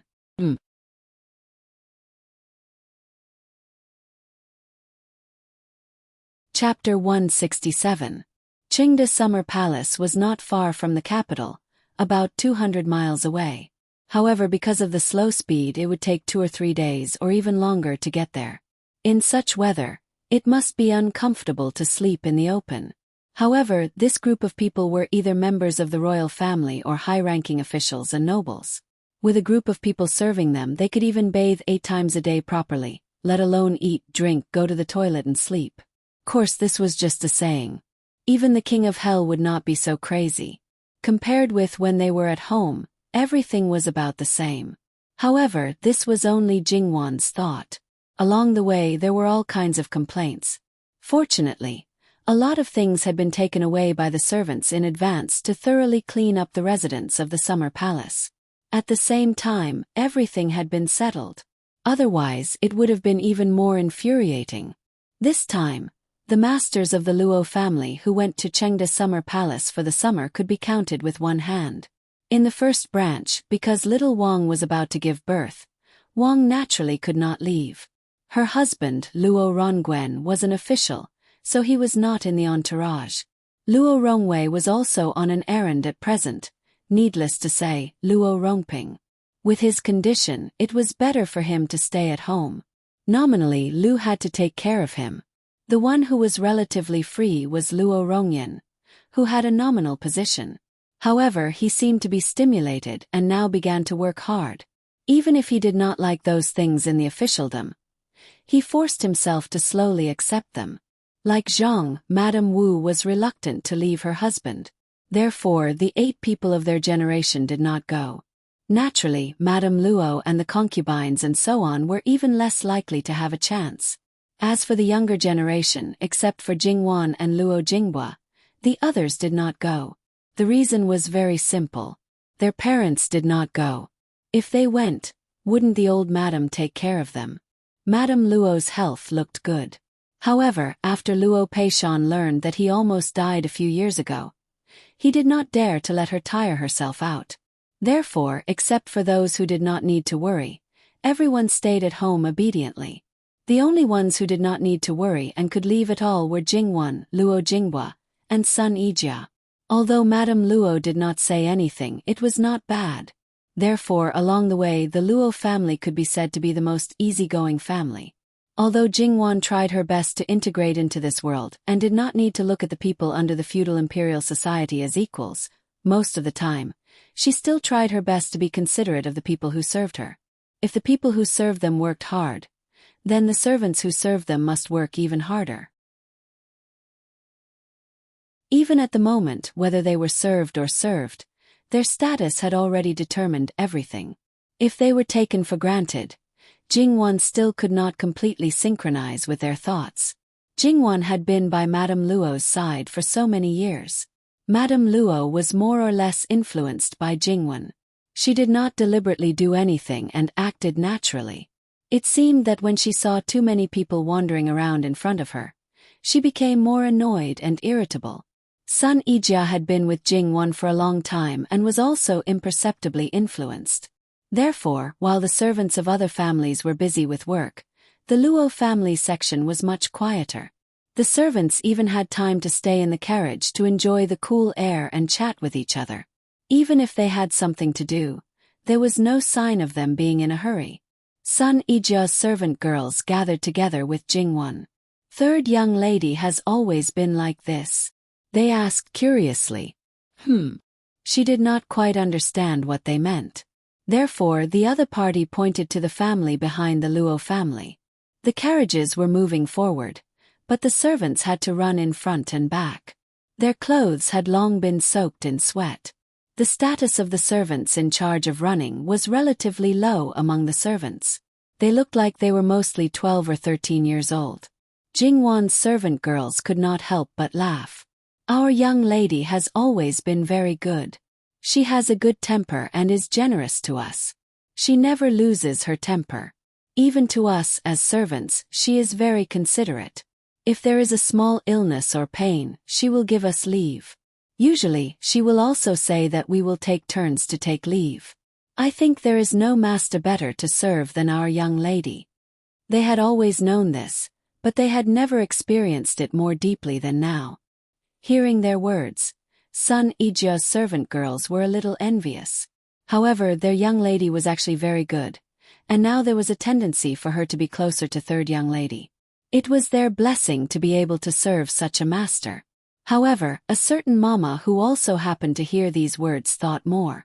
However, if they only had this side of leniency, they probably wouldn't be able to raise these servant girls who were strict with themselves. Even if Qing Ju's temperament was a bit jumpy, she wouldn't be careless in the things that she should do. At this moment the carriages stopped. It was obvious that Lu Qingdi was making trouble again. Qing Ju stretched her head out to look. Seeing the wet nurse in the carriage in front of them getting off and walking towards them, she hurriedly waved her hand, indicating that she knew and did not need to come over. "I will go and see the young lady first.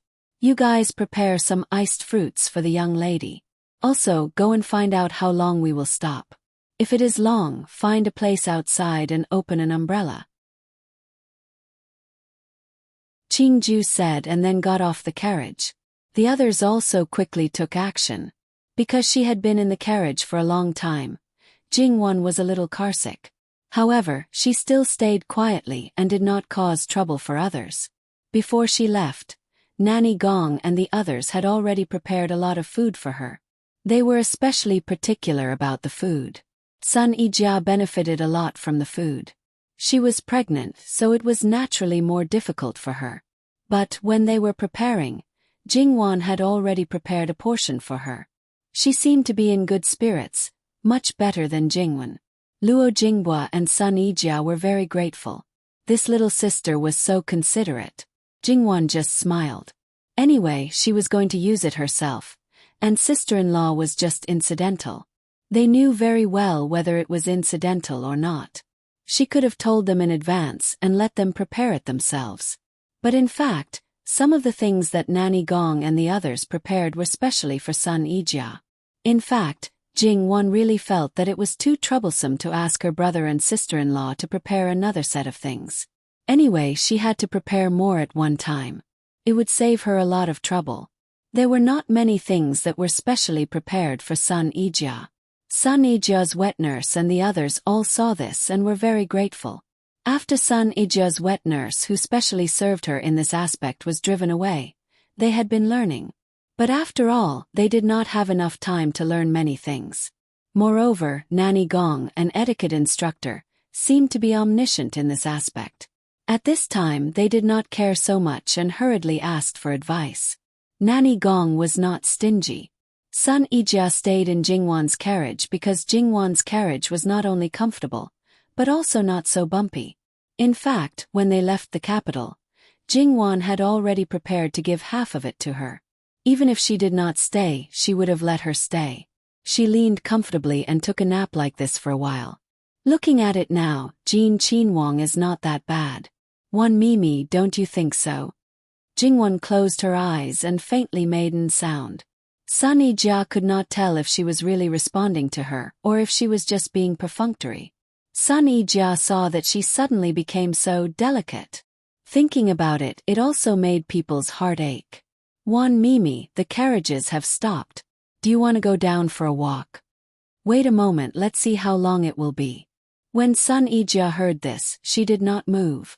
She looked at the decorations on the roof of the carriage and suddenly became interested. She carefully looked at the layout of the carriage.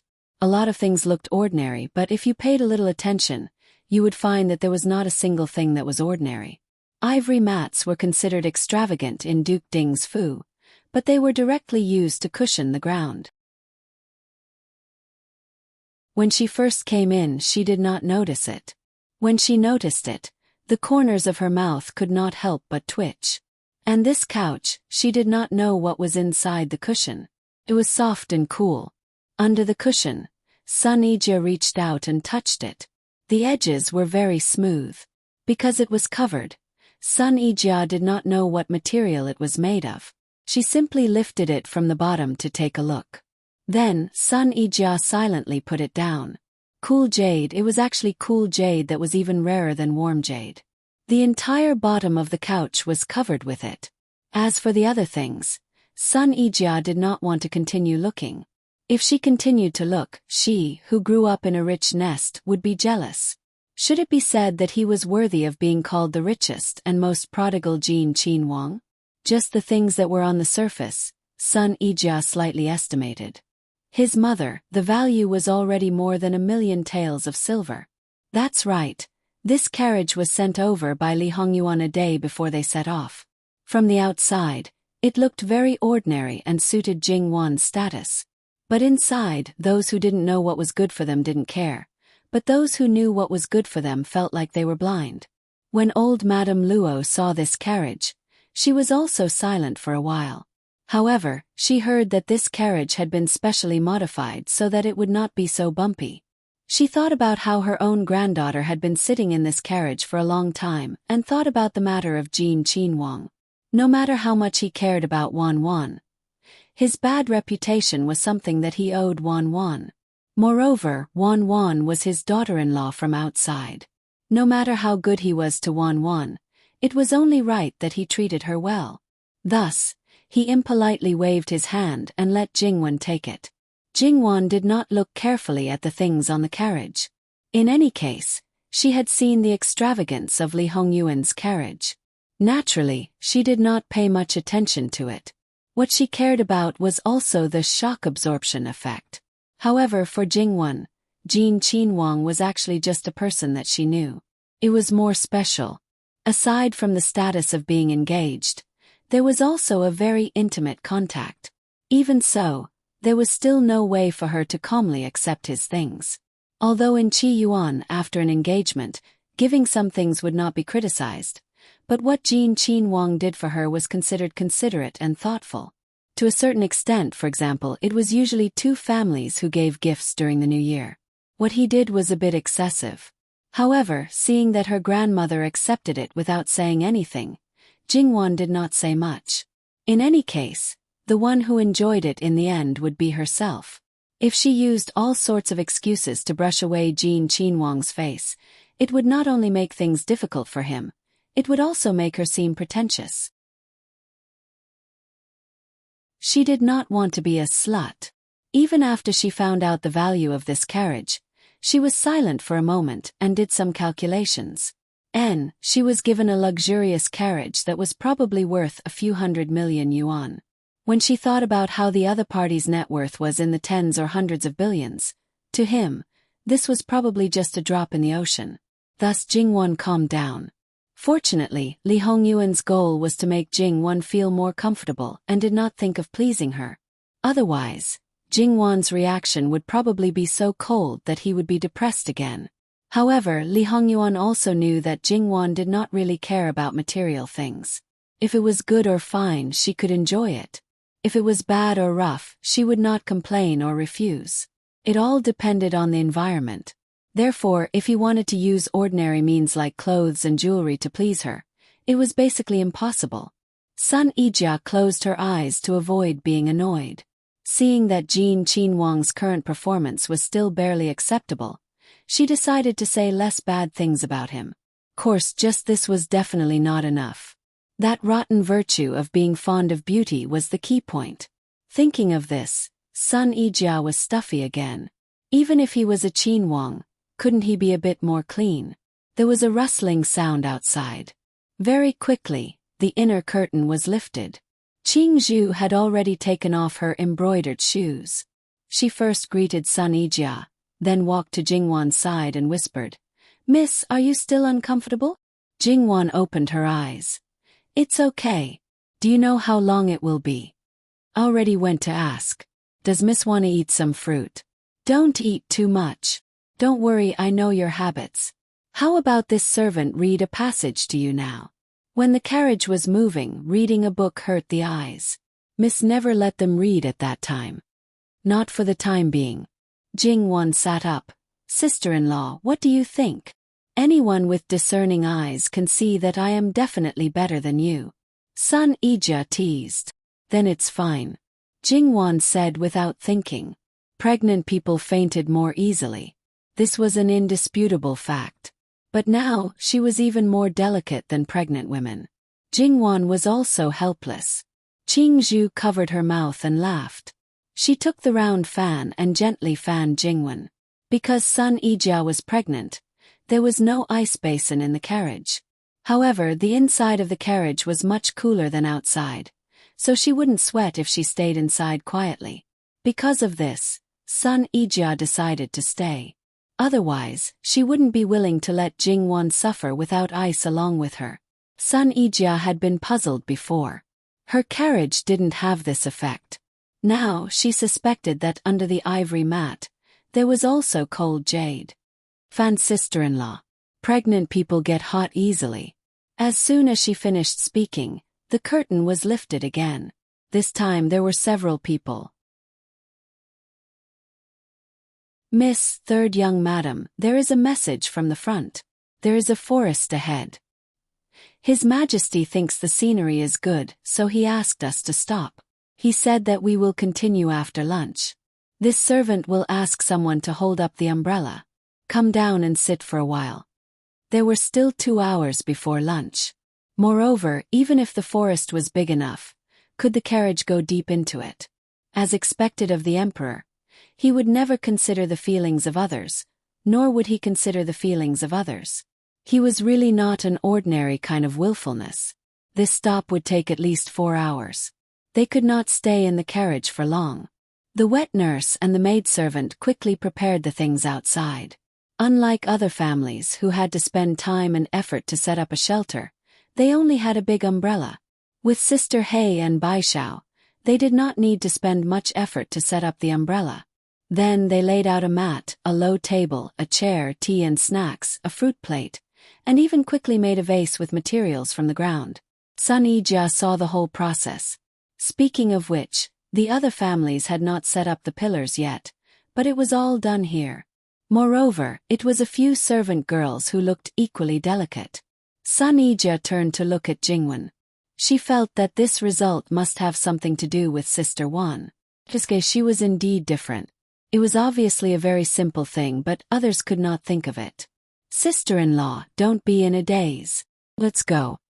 Jingwan looked at Sun Yijia's admiring eyes and found it amusing. Was it necessary? She just made it according to the beach sunbathing in her previous life. When the two of them got out of the carriage, Luo Jinghua also came over. When he saw that the shelter was ready, he glanced at Jingwan. "Just now, I asked grandmother if I should ask someone to set up a shelter. Grandmother said that I don't need to worry about it. Little sister, you will get it ready. I was thinking that how could I let you do this kind of thing? In the end, I am the one who is idling." Jingwan rolled her eyes at him. "Little sister He, Give the umbrella in your hand to third young master. He doesn't want to be an idler. Luo Jinghua looked at the big umbrella. Little Sister Hei could hold it easily, but he guessed that it was not light. Little Sister Hei's eyes obviously had some bad intentions. To avoid embarrassing himself, he repeatedly begged for mercy. Little sister, third elder brother was wrong. Please forgive third elder brother. Third elder brother is just an idler. Sun Yijia walked over and smiled as she gently pinched his arm. Good for nothing.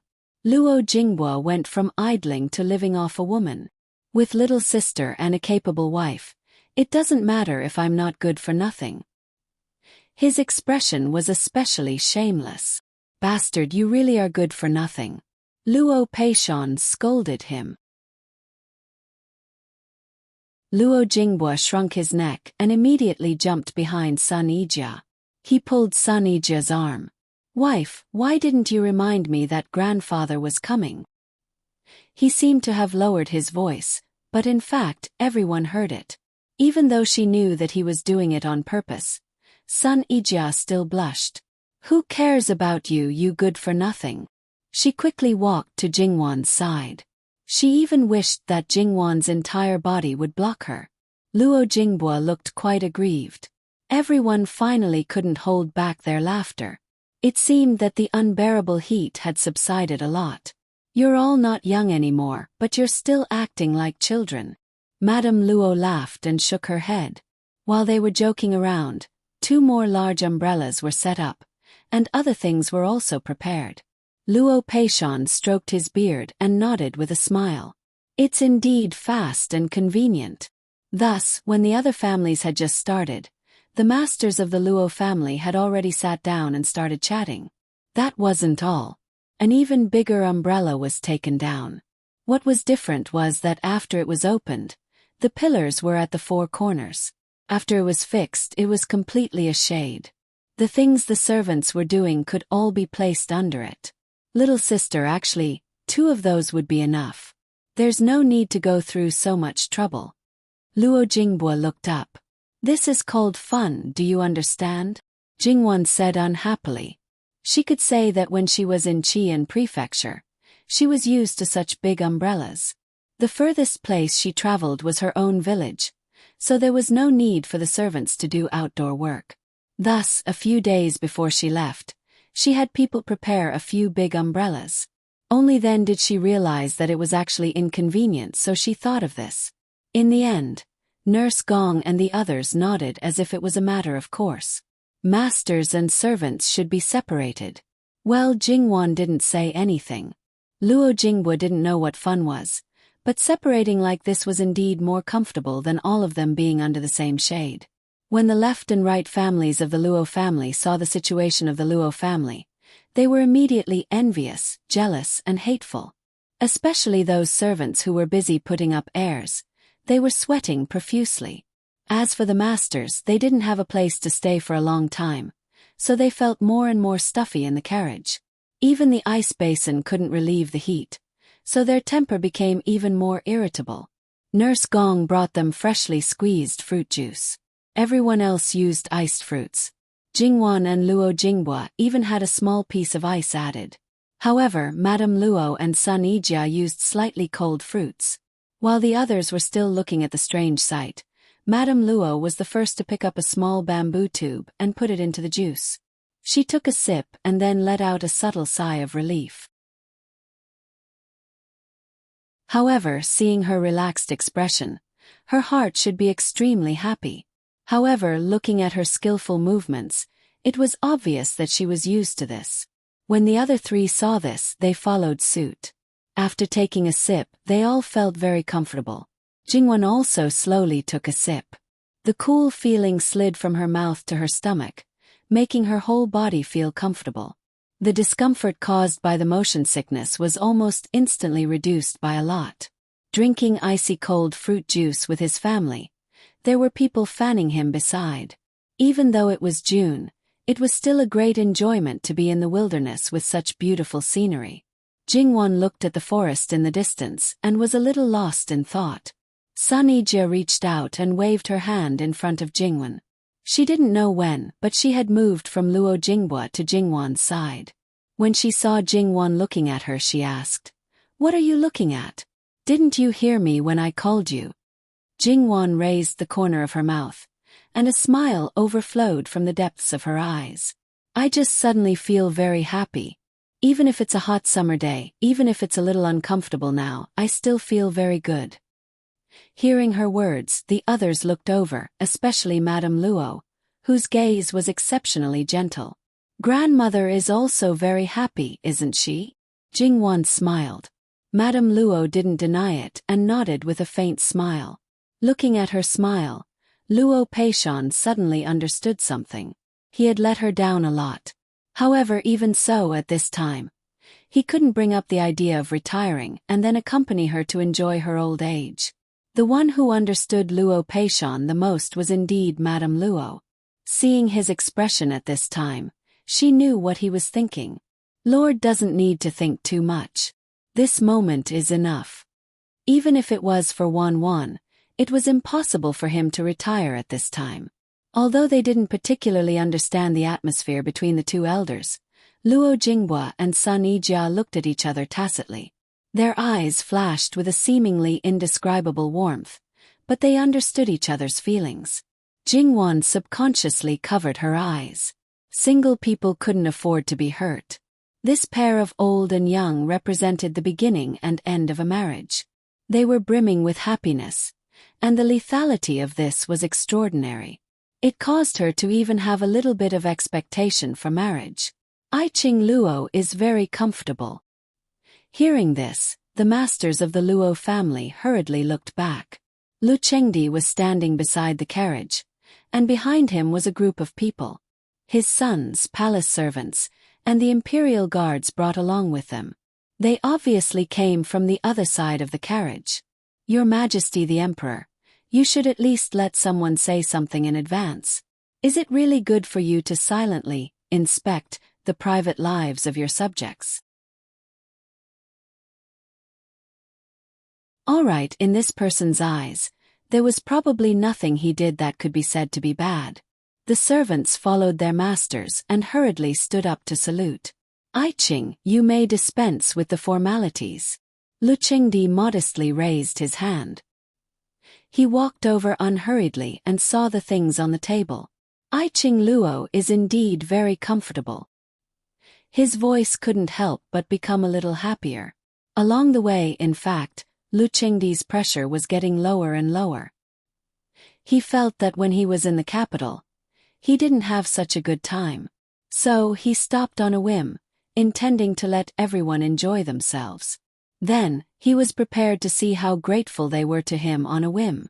However, it was obvious that they didn't hear the gratitude. There were a lot of grumbling and complaining. When they saw him, they were scared pale and knelt down to beg for forgiveness. But he couldn't punish them because of this. Although he was angry, he still continued to walk as if he was torturing himself. Except for Li Hongyuan, who was still calm and composed, the rest of the people who followed him didn't dare to breathe loudly for fear of offending him accidentally. But now, when they came to the Luo family, it seemed that the gloomy atmosphere suddenly turned sunny. Lu Chengdi looked around. Sure enough, it wasn't his decision that was wrong. It was clearly that the others were too stupid. Who came up with this idea? Jingwan stepped forward at Luo Peishan's signal. "Your Majesty, it was me." "Oh, it's you again. Good. You're really smart." Lu Chengdi looked very pleased. "Your Majesty, you flatter me. I'm just opportunistic. It's nothing. You don't have to be modest. Even if you're opportunistic, I don't see anyone else who has this ability. What are you drinking? Give me a cup." Even though he was sweating now, Lu Chengdi was still in high spirits. It was obvious that he wanted to stay. The table of the two elders was quickly cleaned up. Lu Chengdi was invited to sit down, and his close servant who served him hurriedly followed Nanny Gong to prepare fruit juice and other things for him. Because they didn't bring Lu Chengdi's special things, they could only make do with the Luo family's things at this time. However, all the things were checked again and again.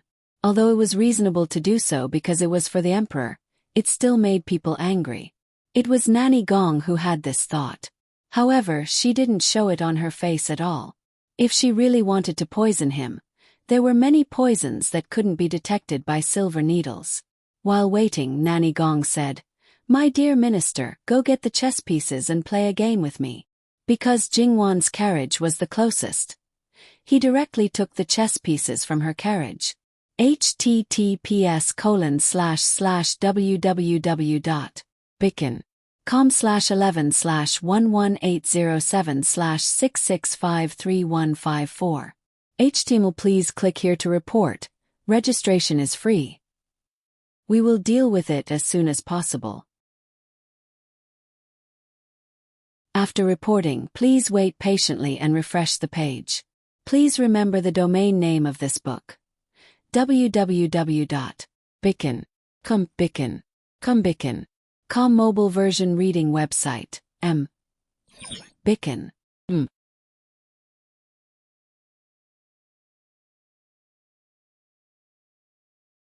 Chapter 168. Unexpectedly, Jingwan met Jean Qinhuang's gaze, but after a brief moment of contact, she seemed to naturally shift her gaze away. Because of that intimate contact, she could maintain her composure on the surface, but to say that she didn't care at all, it would definitely be a lie. Moreover, she always felt that his gaze was too invasive. Placing the chessboard and chess pieces on the table in front of Lu Chengdi and Luo Peishan, Lu Chengdi knocked on the chessboard and picked up a chess piece to examine it. "Oh, my beloved subject, you really dote on your granddaughter, ah. The things you give her are better than what Zhen usually uses." Lu Chengdi was just saying this and didn't have any other meaning. He basically knew the details of the important ministers in the court. The Luo family also had 200 to 300 years of accumulation. Its history was much longer than the Li dynasty, so it was normal to have some family property. He wasn't the kind of person who would allow the things his subjects used to be better than his own. Moreover, who stipulated that the emperor must use the most extravagant things. What he used, even if it was tattered, others had to treat it as a treasure. Between the monarch and his subjects, there was no one who gave way to the other. They directly followed the rules. Luo Peishan placed the first chess piece and glanced at Jingwen. This girl is very lovable, but she is the most worry-free. So he could only give her some good things. Luo Peishan was so shameless to take Li Hongyuan's credit. Lu Qingdi nodded in understanding. Every family's parent had the same mentality. He also glanced at Jingwen. She is indeed a good girl, ah. Why don't Zhen have such a daughter? However, they all say that a son-in-law is half a son, so this daughter-in-law is also half a daughter. Saying this, his gaze swept and fell on his sixth son, who quite consciously sat on Jingwan's seat. "You evil creature, treat your daughter-in-law better in the future, do you hear me?" It could be seen that Lu Chengdi also knew the extent of this son's dregs, which was really hateful. Li Hongyuan acted as if he didn't hear it. He didn't even look at Lu Chengdi. He threw the small bamboo tube in Jingwan's cup aside, picked it up and drank it up. His actions were natural and smooth, so fast that no one could stop him. She smacked her lips. "It tastes pretty good. Give me another glass." She shook the glass, and the ice cubes clinked inside. "Add more ice." Sharing a cup of wine in front of everyone was something that husband and wife would not do, especially if the husband drank the wife's leftovers. If this was known, the wife would probably be scolded to death by her mother-in-law. Jingwan was very embarrassed. "Wang Ye, I know you're used to being casual, but can't you be a little more careful? It doesn't matter if you're thick-skinned, but..." Although he felt that Li Hongyuan's behavior was inappropriate, he had done countless things hundreds of times worse, so Lu Qingdi didn't feel anything. He looked back at the chessboard. "Bastard!" He put down the chess piece in his hand. Jingwan breathed a sigh of relief. However, a certain king of hell refused to stop. He looked up at Jingwan and knocked on the table with a cup. Jingwan had a headache, asking Wang Ye to wait for a moment. She directly left and gave him another cup. She didn't juice it again like when she served Lu Chengdi. Instead, she poured the previously squeezed juice. In order to speed up the cooling of the juice, She directly broke the ice. Seeing that Gong Mama had already prepared the other prince's cups, she said, "Mama, send it over together." Gong Mama wanted to help, but according to her understanding of a certain person, if she really did that, it would definitely cause trouble. Miss Jean Qinhuang. "All right, Mama, you don't need to say anything. You know." It could be seen that even if Jingwan didn't have much contact with him, she still had a deep understanding of some things. She waited until Lu Chengdi's portion was ready before sending it over together. "Wang Ye, please enjoy." Using the same cup, Li Hongyuan poured the juice into the previous cup before picking it up to drink. Jingwan deliberately didn't want him to continue using her cup. As a result, meeting such a person, Jingwan was really at her wit's end. In addition, she held up 2 large umbrellas, which were also the last 2. She might as well just have enough for the other princes to use. There were a total of 4 kinds of juice. She poured them into the pot, paired them with cups and ice cubes before presenting them. After asking about the prince's preferences, the maidservants then served them. They ate a lot of fruits and squeezed juice, but they always felt that the taste was a bit strange. They didn't really drink it, let alone adding ice cubes, this novel method. "This was also your third miss idea?" Prince Rui asked. Replying to Wang Ye, "Yes." The maidservant respectfully replied. Prince Rui thought of his third Mississippi. Although they both had the surname Luo, they were too different. His gaze swept over Jingwan. If it was her, he was afraid that Luo Peishan would take the initiative to pledge allegiance to him without him doing anything. When his eyes gradually became deep and serene, he suddenly felt a sharp light. He was slightly startled and met Li Hongyuan's eyes, which were overflowing with hostility. The weather in June was as cold as winter.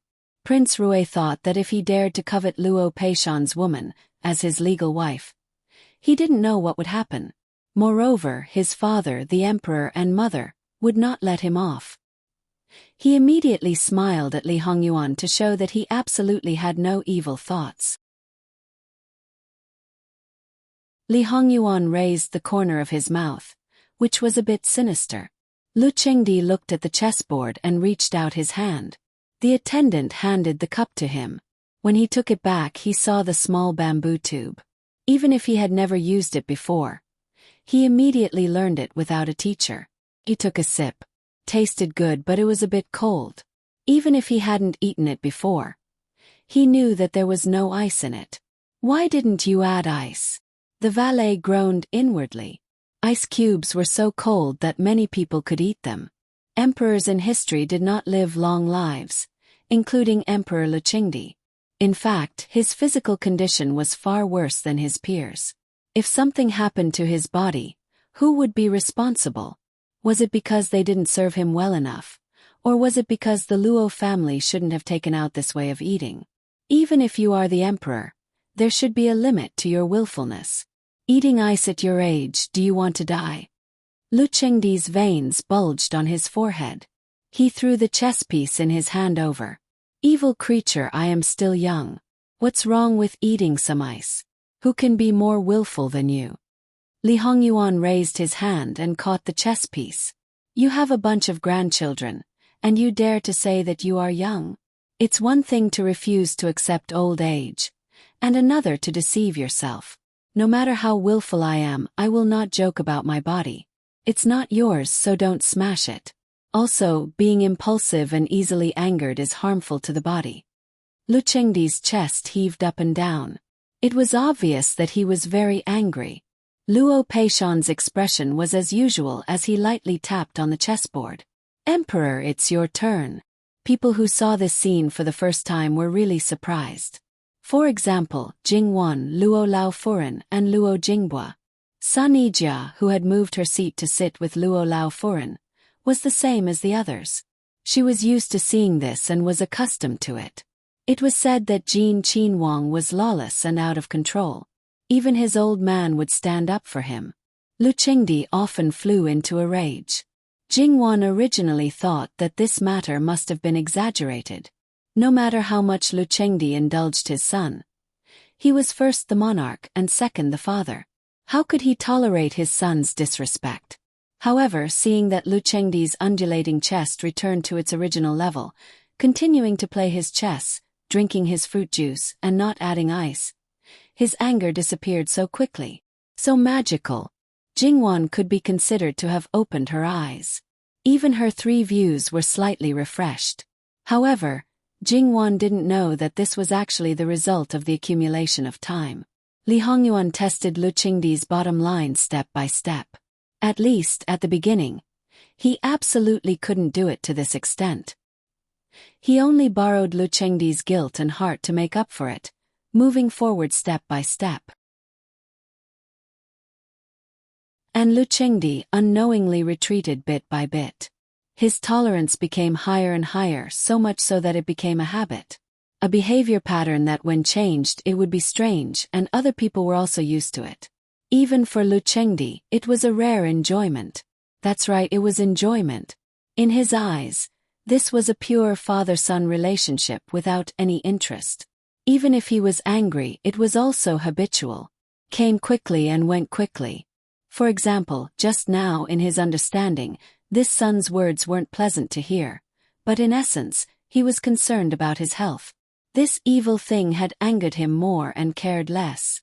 When his anger subsided, his heart was still happy. If it was another person, even if you were careful and careful, deliberating and deliberating, you might be accused of harboring ulterior motives and secretly prying into the health of the dragon body. To put it bluntly, Lu Chengdi was a masochist. So much so that Lu Chengdi's personal attendant was still grateful to Li Hongyuan. As for whether Li Hongyuan was really concerned about Lu Chengdi, perhaps a little bit. If he wasn't worried that something would happen to him and the Luo family would be implicated, even if he ate a lot, Li Hongyuan wouldn't lift his eyelids. Even if he didn't have a maternal family, his wisdom, shrewdness, and skill were not lacking. More importantly, under the eyes of others, he could make so many people swear loyalty to him. Just thinking about it made people shudder. It was such a person who wholeheartedly schemed against her own granddaughter. That was like laying down an inescapable net. Even if Wan was smart, she was still a woman in the boudoir. The restriction was too big. How could she break free? Old Madame Luo didn't know if Jean Qinhuang liked her granddaughter more, or if it was because of the obsession caused by the dream. She was afraid that it was the latter. If that was the case, after getting her, the obsession would disappear.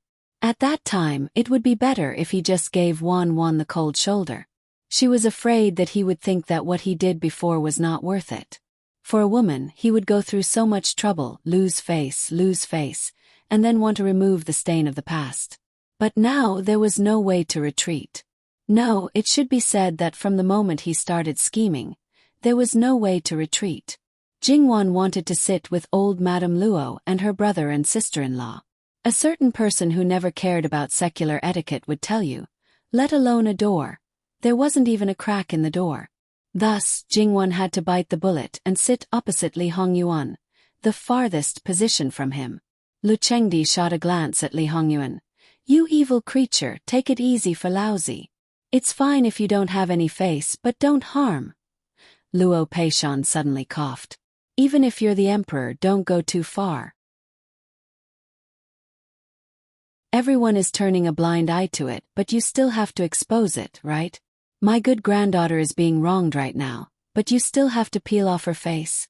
Lu Chengdi was a little embarrassed. His old face was completely thrown away by this evil creature. Jingwan felt that this father and son's faces were actually the same. Fortunately, her face was thick enough, so she wouldn't be at a loss of what to do because of the gazes of a group of people. Wasn't this also because Li Hongyuan stepped on Jingwan's bottom line and took advantage of her in various ways? He knew that Jingwan wasn't an ordinary woman in the boudoir and wouldn't feel humiliated because of this matter. And his reputation was already very bad. As long as he didn't go too far, he wouldn't splash dirty water on Jingwan. Maybe someone would even sympathize with her. Therefore, Li Hongyuan was really such a scheming person. Fortunately, Li Hongyuan didn't do anything else and his eyes fell on the chessboard.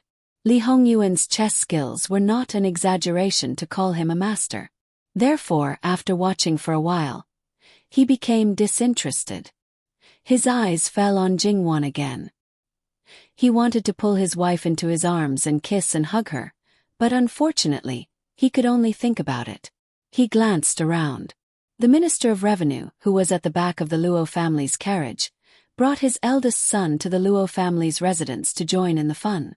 In fact, he wanted to make his presence known in front of Lu Chengdi. He probably saw that there was no extra shade in the Luo family's residence at this time, so he probably had to bring all his children and grandchildren. The imperial guards were scattered around. Under the sun they stood upright. Although Li Hongyuan didn't care about these people, the current commander of the imperial guards was indeed a figure.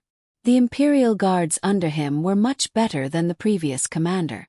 However, this person was promoted by his father and was very loyal. However, most people had weaknesses that could be exploited, and this person was no exception. However, Li Hongyuan wasn't in a hurry now. It wasn't time yet. The servants of the Luo family gave a bowl of iced mung bean soup to each of the imperial guards. This was the best time to relieve the heat. It wasn't to win people's hearts, but it was better than winning people's hearts. There was always an indescribable kindness and softness in Wan Wan. If she did many things, she would probably win the hearts of the people without having to do them. "Accompany me for a walk," Li Hongyuan suddenly said. Jingwan looked at him. "Your Highness, can you not always do what you want? It's good to go for a walk. Also, in the wilderness, bring a few more people with you." Just when Jingwan was thinking about how to refuse, Lu Chengdi, who didn't mind too much trouble, spoke first. He made it clear that he wanted to help his son and didn't give anyone a chance to refuse. If you refused, it was equivalent to defying the imperial edict. Moreover, once he spoke, there was no chance for rumors to appear. You know that it's difficult for your son to find his wife, but you don't have to go to this extent, do you? It's such a hot day, and I'm drenched in sweat after walking. Where do you think I'm sitting with you, drinking something while you're being fanned by someone? Also, can you play Go seriously? Are you listening to what others are saying while you play Go or what? The scenery here is not bad, but remember to bring an umbrella, old Madame Luo said. Because of her deep worries, old Madame Luo didn't mind Jingwan interacting with Jin Qinhuang before marriage. Feelings were formed through interaction. She hoped that Jingwan would have some understanding of Jin Qinhuang and let her understand that the other party wasn't really that bad.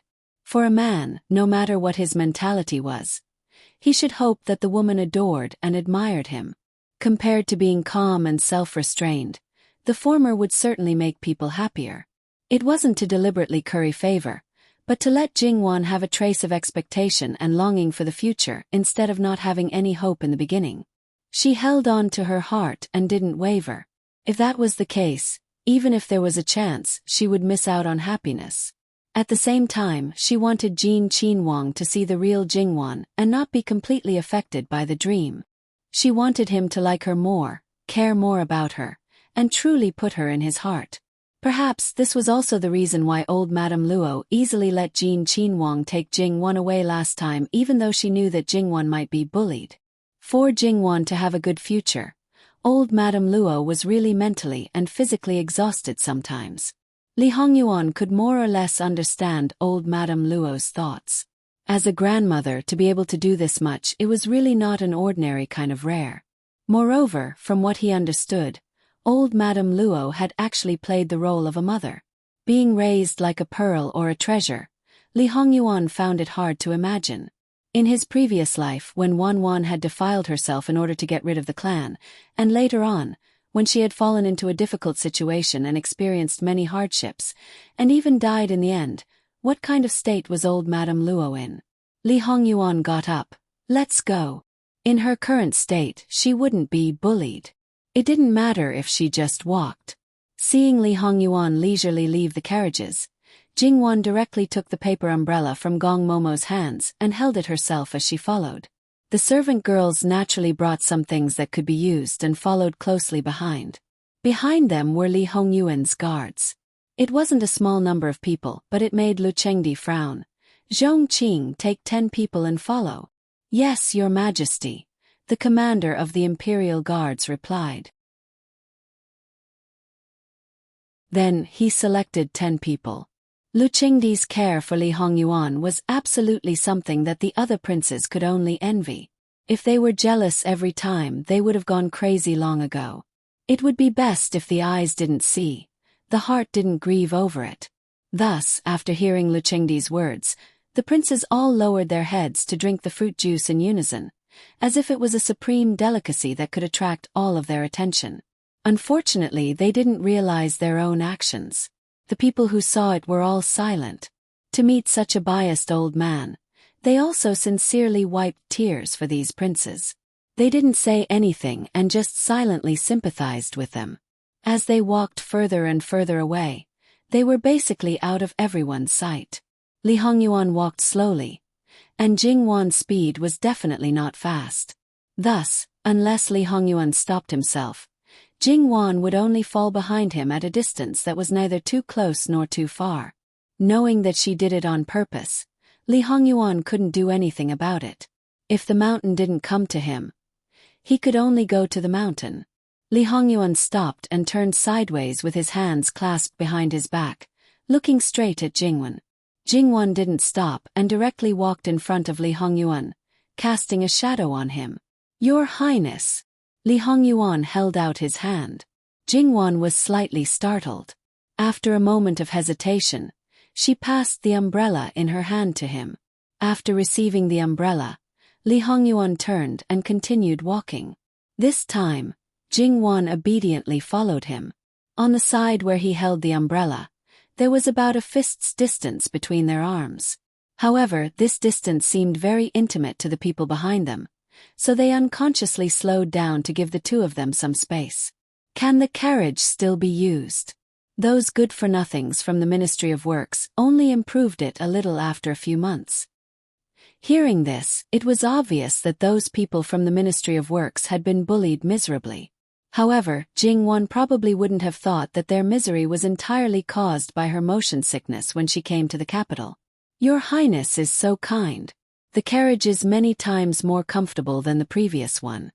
You're still not feeling well." Li Hongyuan tilted his head to look at her and said, "What's with this feeling of you're not feeling well? My heart aches." Under his deep gaze, Jingwan felt her body go limp and numb. She tried her best to suppress the urge to escape. How could such a good carriage not be comfortable? "Your Highness is worrying too much." Li Hongyuan suddenly smiled and lowered his voice. "Jiao Jiao is still the most honest in this prince's arms." Jingwan's face turned green and white. "Bastard, if I didn't mention that matter, would you be like this? That's why, Jiao Jiao, you can be more honest in front of this prince. Otherwise."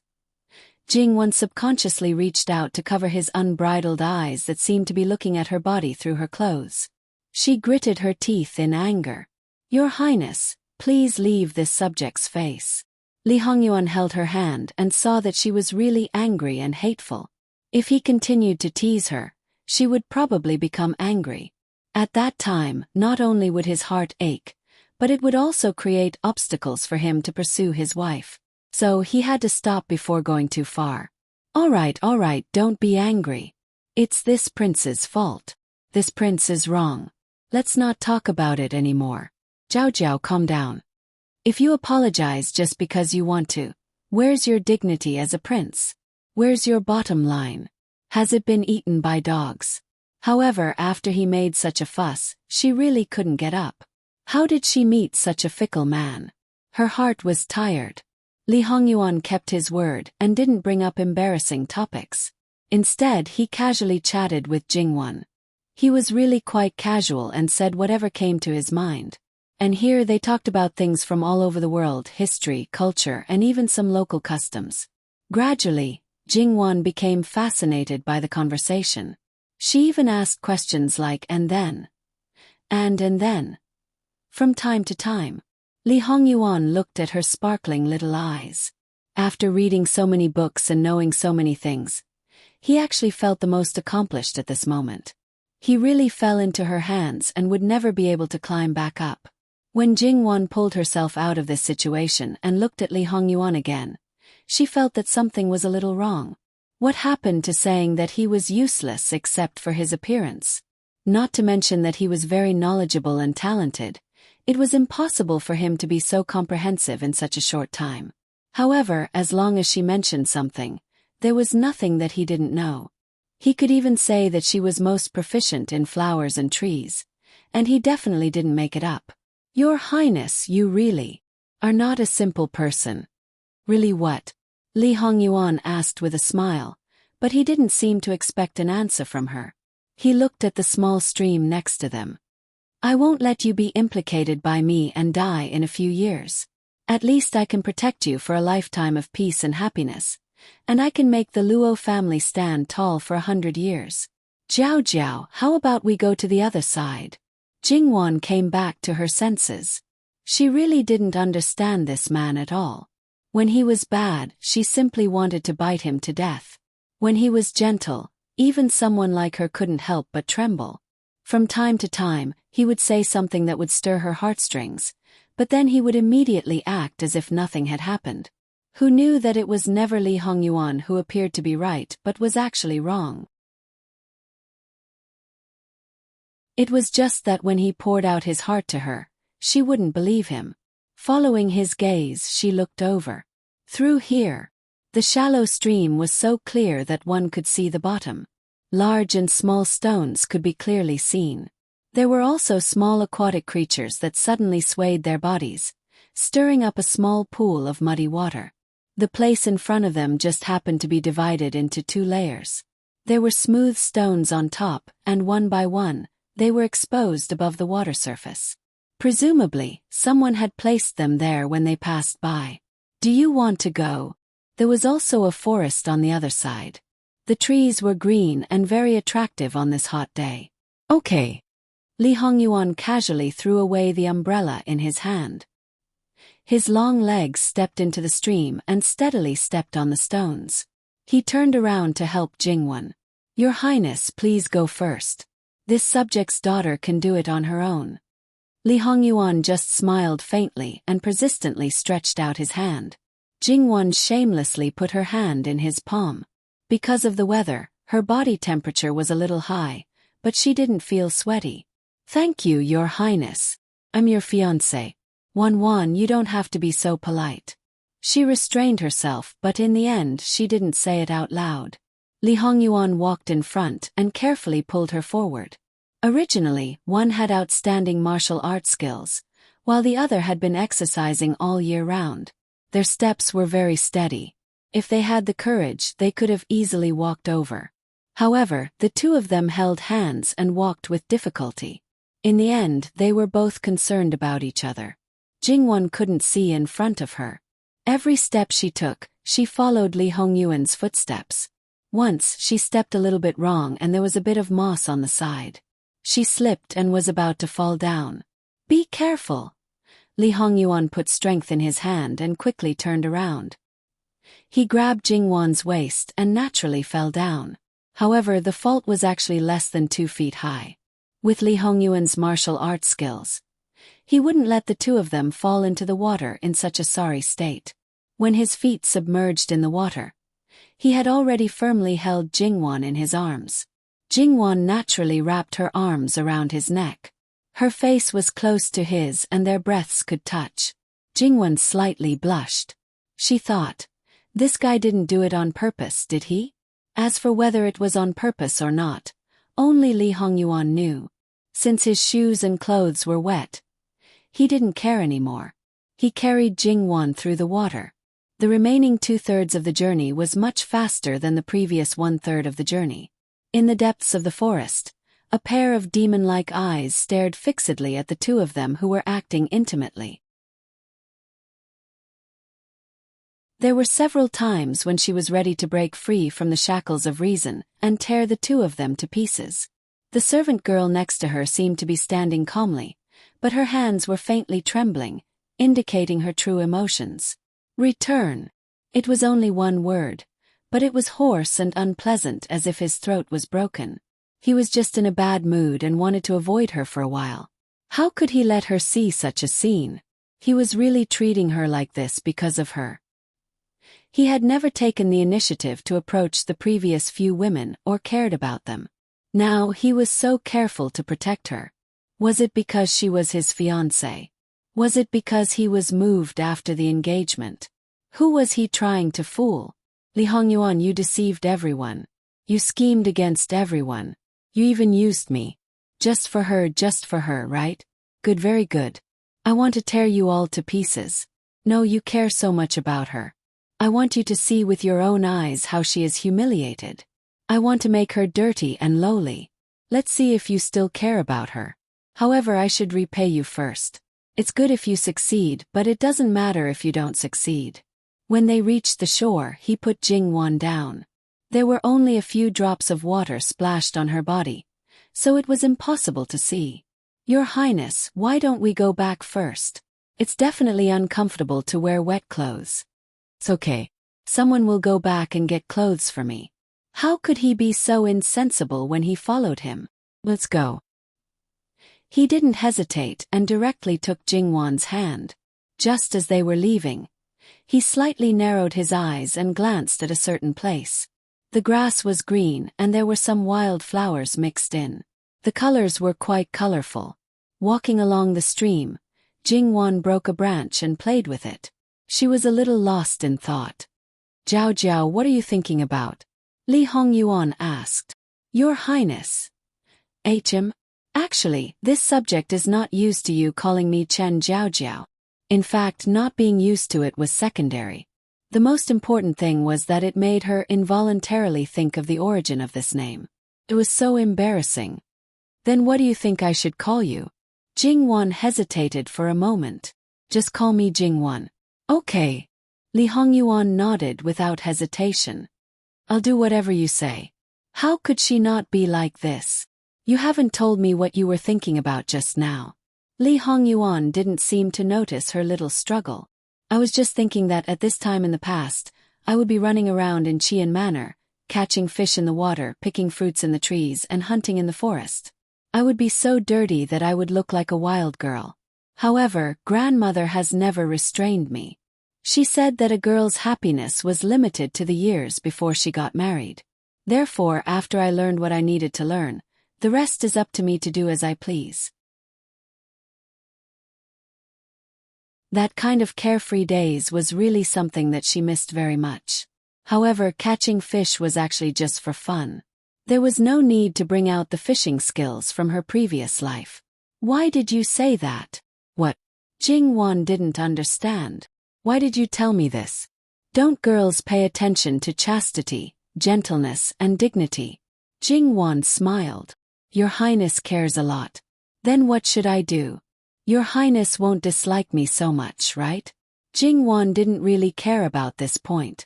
Even if he said that she was unruly and improper, so what? In the future, even if she didn't act wildly like before, she wasn't a real good girl. She couldn't always wear a disguise. This prince is very happy. She couldn't keep up with his thoughts at all. Jingwan, it's good that you're like this. Even if you marry this prince, you can still be like this. If you don't feel comfortable in the manor, you can go to the manor. You can stay as long as you want and play as you want. Jingwan didn't care. After becoming a princess, how could she be so casual? It was good enough that she could do as she pleased in the manor. Jingwan didn't believe it, and Li Hongyuan didn't emphasize it. At that point, the truth would be revealed. There was a slight movement behind her. Jingwan turned around to take a look. This speed was really fast. Your Highness, change your clothes first. Taking advantage of his slightly loosened hand, Jingwan took back her hand. Li Hongyuan nodded and glanced at her fingertips. He casually found an open space nearby and pulled up a curtain. Without waiting on anyone, Li Hongyuan quickly changed his clothes. Although his back was to her, the slight rustling of clothes made her unexpectedly think of his perfect figure, and she couldn't help blushing. Jingwan patted her face. She was becoming more and more lustful. If it weren't for Jingwan, Li Hongyuan wouldn't use a curtain at all. Even so, it only covered his chest. Therefore, he saw Jingwan's movements and her red ears. However, in this place, this scene was teasing her. She would definitely be angry. The atmosphere was good, and it wouldn't be good if she messed it up. So, she had to pretend that she didn't see anything. After changing his clothes, she gently walked behind Jingwan. Done.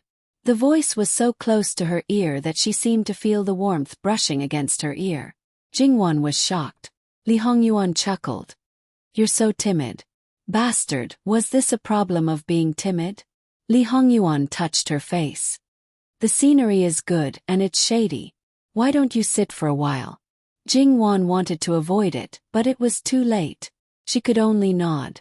Then, the curtain that Li Hongyuan used to change his clothes was spread on the ground.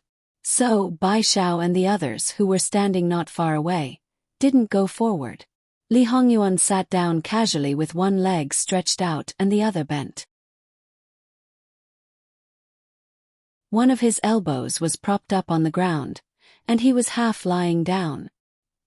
He pointed at the spot beside him, indicating for Jingwan to sit down. Jingwan sat down, also looking quite casual. She hugged her knees and looked at the slowly flowing stream. In Qi and Prefecture, we catch fish in the water and roast it directly. I haven't eaten it for a long time. Isn't it simple? Moon, hurry up and do it. Yes. Jingwan tilted her head and looked at him, not knowing whether to laugh or cry. What should we do now? She felt like a demon concubine who was looking for trouble. However, Eunuch Mu seemed to be very enthusiastic and happy. Digression. https://www.bicken.com/11/11807/6653158. HTML. Please click here to report an error. Registration is not required. We will deal with it as soon as possible. After reporting, please wait patiently and refresh the page. Please remember the domain name of this book. www.bicken.com. Bikugo mobile reading website. Bicken.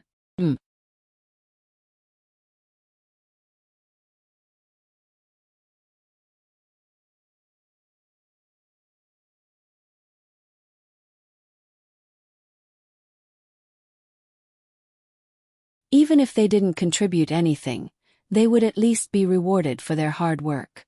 Besides, they were just guards and not omnipotent. Forget it if you can't catch it. All of you come up. She was just a little nostalgic. It was not like she was hungry for food. Li Hongyuan naturally wouldn't refute Jingwan's words. He looked away. This group of idiots, after getting benefits today. He was afraid that they would want to please Wan even more. However, seeing that the idiots were still standing in the water, looking at each other, and then carefully looking at him, waiting for him to speak, they really became more and more stupid. Are you deaf? Didn't you hear? Very good, the conclusion was out.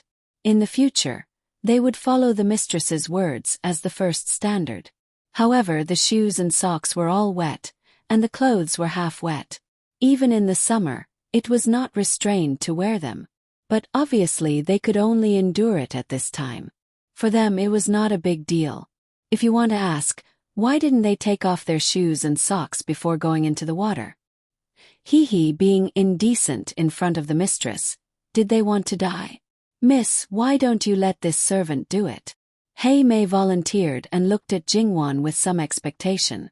The two sisters used to grow up in the mountains. They were free and happy. Perhaps they had not enjoyed it since they began to wander about. After so many years, they were afraid that they had been suppressing it for a long time. Although it was a little inappropriate, what was wrong with letting them indulge once in a while? Jingwan chuckled. Okay, go ahead. Hei Mei was excited. She quickly walked to the stream, squatted down, pressed her hand on the ground, and jumped steadily into the water. Her feet touched the surface of the water, and she unconsciously curved her lips. Obviously, she missed and enjoyed this feeling very much. Unintentionally, her nature was released to a greater extent. That kind of wild and flamboyant charm, with a relatively unique beauty. Jingwan believed that there were few men who would not be attracted to her. When Jingwon realized this, her heart thumped. She subconsciously looked at Li Hongyuan, but unexpectedly met those eyes that were like stars after dispersing the darkness.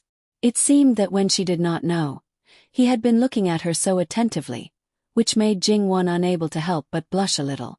After meeting this bastard from time to time, she would be teased until her face and ears turned red. Sure enough, she was also a person who could not avoid the vulgar appearance. Li Hongyuan curved his lips and smiled. Jingwon, what were you thinking about just now? Nothing. Could she say that she was worried that he had ideas about her maid? It must be said that Li Hongyuan's eyes had been on Jingwon's face the whole time. His reaction at that moment was simply too obvious. How could Li Hongyuan not know what she was thinking? His eyes fell on Hei Mei, who was already looking for a target in the water. According to her previous appearance, Li Hongyuan originally intended to send her to Wan Wan's side. However, her martial arts were indeed better than her sister's, and better than the other maids who were specially trained. He also thought that Wan Wan was not such a superficial person. For the time being, he would send her to take a look. If he really did not like her, he would change her. However, Wan Wan was indeed different. She could be said to have turned something rotten into something magical. This might be an exaggeration, but it was an indisputable fact that the originally somewhat unsightly person had become a different kind of beauty. Your maidservant is very beautiful. Your Highness is too kind. Jingwon's voice was a little cold. How about giving her to me? Li Hongyuan said with some interest. Wishful thinking. Jingwon's voice was not a little cold, but absolutely cold. Even her eyes were icy. But because she was angry, she did not notice that there was no emotion in his eyes. Those who did not know were sweating for Jingwon, especially a few maids who quickly surrounded Li Hongyuan. It seemed that if Li Hongyuan dared to make a move, they would fight him to the death. Hei Mei in the water also looked like she would explode at any time. However, there was still a little helplessness in her expression. After all, she was the one who caused the dispute between the girl and the future son-in-law. And those who knew could not help but wipe the sweat from the bottom of their hearts. Master, you have angered Miss Luo. When she treats you coldly, you will definitely not bear to do anything to her. At that time, the one who will suffer is still yourself, and the ones who will suffer more will also be us. You are already covered in dirty water. If you want to wash it clean, you don't know how long you will have to wait. Please don't die and please let us go. Is this vinegar? Li Hongyuan did not seem to see their reaction as he calmly looked at her. Your Highness should not think too highly of yourself. Jingwon sneered. Jingwon's attitude made the commander of the Imperial Guards, who was standing not far away, unable to help but look over.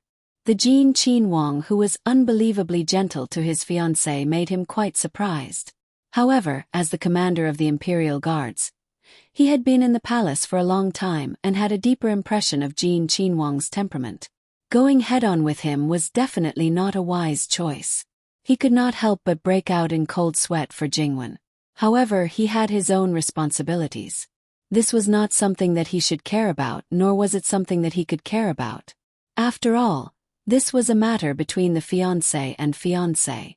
If you, a male outsider, got involved, it would only make things worse. Doing bad things with pure good intentions.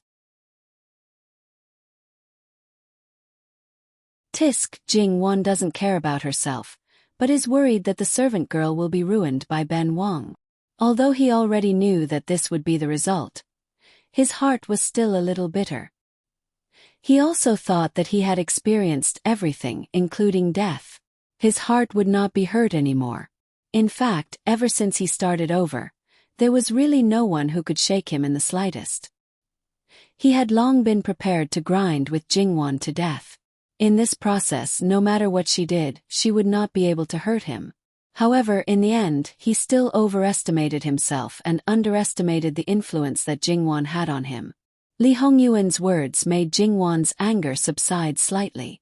Then, she discovered that his expression was a little wrong. He was still that him, but she felt that he was a little hurt. Was it an illusion? Jingwon has never seen me before. regarding my matters. She also heard it from other people's mouths. They all say that seeing is believing and hearing is false. Not to mention, sometimes what you see may not be true, so how can you jump to conclusions? I thought that you should be different from others. Is it wishful thinking? It's probably true.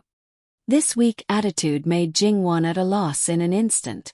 This script changed too quickly, she was a little unable to catch it. Lee Hongyuan reached out to touch her face. She didn't know what kind of mentality she had, but Jingwon didn't avoid it. Lee Hongyuan smiled. I'm just joking with you. You took it seriously. I'll leave for a while. Lee Hongyuan stood up and left without stopping. Soon his figure was blocked by the trees. Jingwon frowned. Getting along with Jin Qinwang, she always felt that something was wrong. Even if she told herself to let nature take its course and not think too much, sometimes it was hard to not think too much.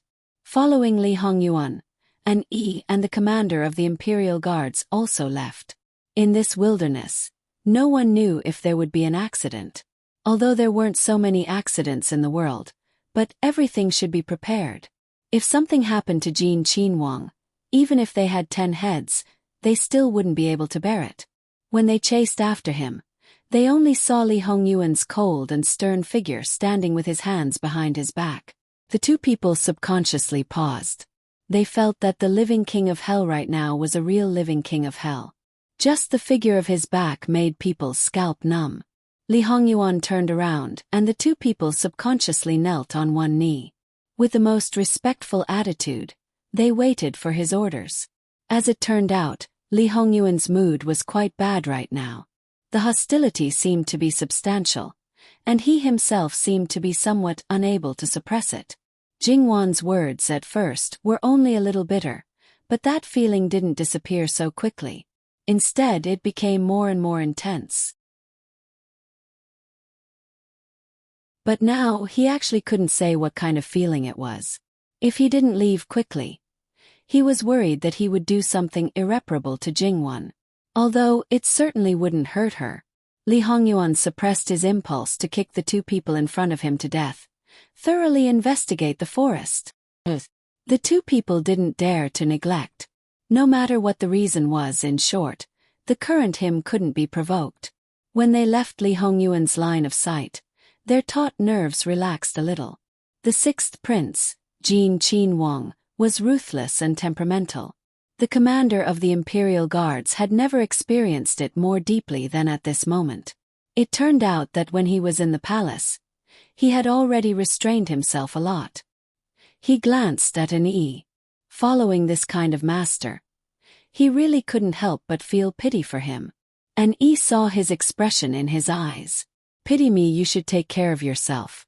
As the commander of the Imperial Guards, do you think Master will let you go? Just wait, one day you will be in the same abyss of suffering as me. Wang Ye can't lack people by his side. I will take people to investigate the situation in the forest. The commander said, not giving An Yi a chance to refuse. An Yi didn't insist and stayed in place. Looking back, he faintly saw that Master was still standing in the same place. Sure enough, it was normal for Master to be like this. Just now, when facing the future Wang Fei, the person who was a little hurt, a little wronged, and also showed weakness was definitely not their wise and powerful master. Well, he was master. It was just that their eyes were playing tricks on them. Hei Mei stood in the water, not knowing whether to continue or not. Miss. Jingwon smiled. Have you found the target? Miss, I am waiting to eat fish.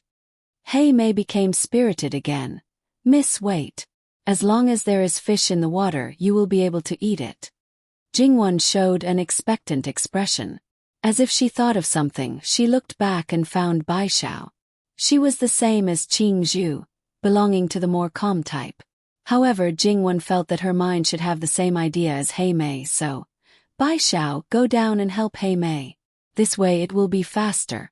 Bai Xiao's eyes flashed with slight surprise, but in the end, she wasn't as excited as Hei Mei.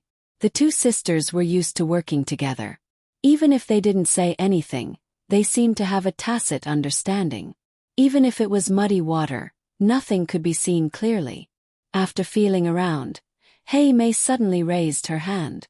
A fish that was only about 3 fingers wide swayed its tail between her hands, its gills constantly opening and closing. Li Hongyuan's guards silently covered their faces. So shameful. Several big men couldn't even compare to 2 delicate girls. The main purpose of catching fish was to satisfy Jingwan's craving. Whatever their master ate, at most, Jin Qinhuang would taste it. Therefore they caught 4 fish. And it was because they weren't big, otherwise at most they would have caught 2. The 2 people went ashore and walked upstream along the shore for a while. They cleaned the fish in the clear water and brought it back. Then they rinsed it with the water in the water sack. After cutting the branches, they strung them up and roasted them on the fire. It was Qing Zhu's turn. While flipping, she sprinkled the seasoning on it. Soon the aroma overflowed. Mu Gonggong looked and really wanted to die. Before, he thought that it was a good opportunity to curry favor with his female master. Now it seemed that it was simply a disgrace. Look at her. That was a considerate and good servant. Just now they were actually seen as a joke by her. Jingwan was also quite speechless. She followed her out for a stroll. There was a mat, that was easy to say. She might even need to sit down. There was a water sack, that was also easy to say. It was normal to be thirsty and want to drink water on a hot day. However, this dagger, this barbecue seasoning, and the fire starter from before, was it necessary to be so complete? Why did you think of taking these? Qing Zhu's nose twitched. Qing Zhu Jiejia's barbecue was fragrant. It was Mama who asked me to bring it. She said that it was just in case. It was really. Should it be said that she was worthy of being called Mama? She was really amazing. Hei Mei and Bai Xiao go back and change clothes first, Jingwan said. In fact, she wanted to let Li Hongyuan's guards go back. However, they weren't her people, so it wasn't good to exceed her authority. It's okay, Mississippi. It's hot. Just shake it by the fire and it will dry in a while. It's not good to wear it and dry it. The moisture will be on the body. It doesn't matter now, but when you get old you will suffer. Jingwan disagreed. In fact, Jingwan wanted to go back directly, but looking at Jin Qinhuang, who was still nowhere to be seen, it didn't seem good to just leave like this. Moreover, the fish had just been roasted. If they just left like this, wouldn't it be a waste of their hard work? Qing Zhu thought about it and raised her head. Several Dages' bodies are also wet. It would be better to find a place to start a fire to roast. This was a suggestion, but also to drive them away. Thus the few people quickly rolled away. In any case, there were still Imperial guards nearby. They only needed to stay a little further away and avoid them. The group of men left, and a fire was quickly started at the side. The sisters took off their shoes and socks, leaving only their dresses and trousers. They weren't wet much and were basically dry now. Even if they weren't dry, they couldn't take them off and roast them here. It didn't take long for them to quickly tidy up. The roasted fish in Qing Zhu's hands was also done. The skin was roasted to a golden yellow, but it wasn't burnt at all. Then she saw Qing Zhu take out a plate somewhere.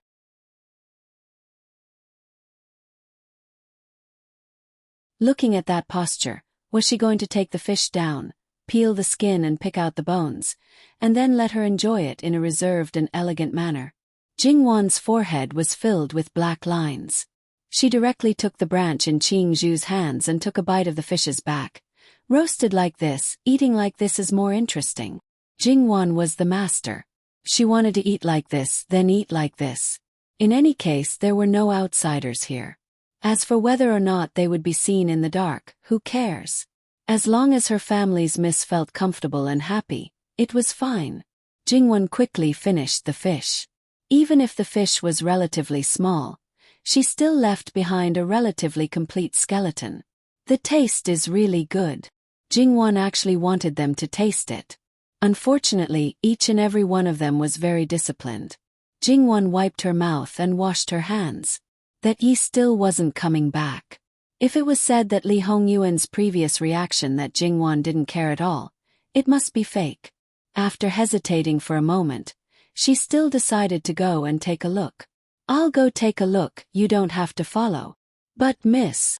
The mama told them to keep an eye on Miss at all times. They couldn't be too far away, let alone out of their line of sight. Jingwon waved her hand. "Don't worry, there are a lot of people nearby. There will definitely be no problem." She seemed to sigh helplessly. "I made people unhappy, naturally I have to coax them back."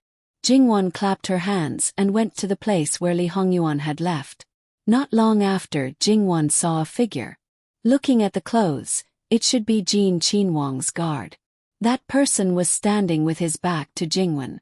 When he heard a slight sound, he immediately turned back. When he saw Jingwon, his heart trembled. "Miss Luo, it's inconvenient for master to go back at this time."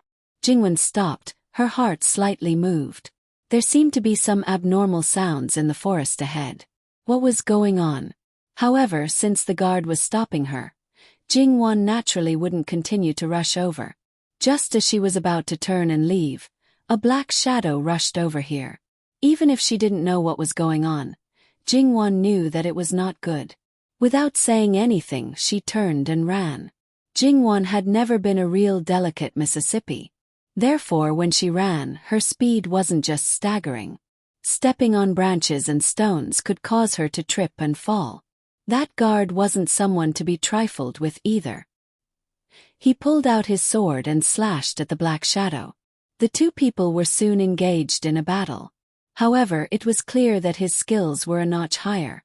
However, even so, he still couldn't get away. The two Imperial guards nearby also caught up. In a 3-against-1 situation, the man in black was more than enough to deal with 1. Against 2, he would be at a disadvantage, not to mention 3.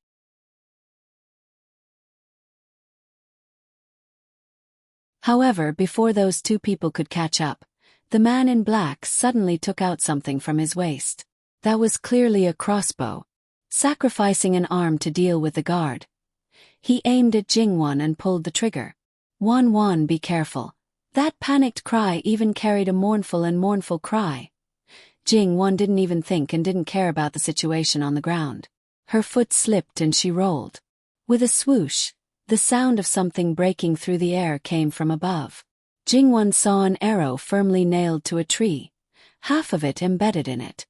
https://www.bicken.com/11/11807/6653159. HTML chapter error. Click here to report, exempt from registration. We will deal with it as soon as possible. After reporting, please wait patiently and refresh the page.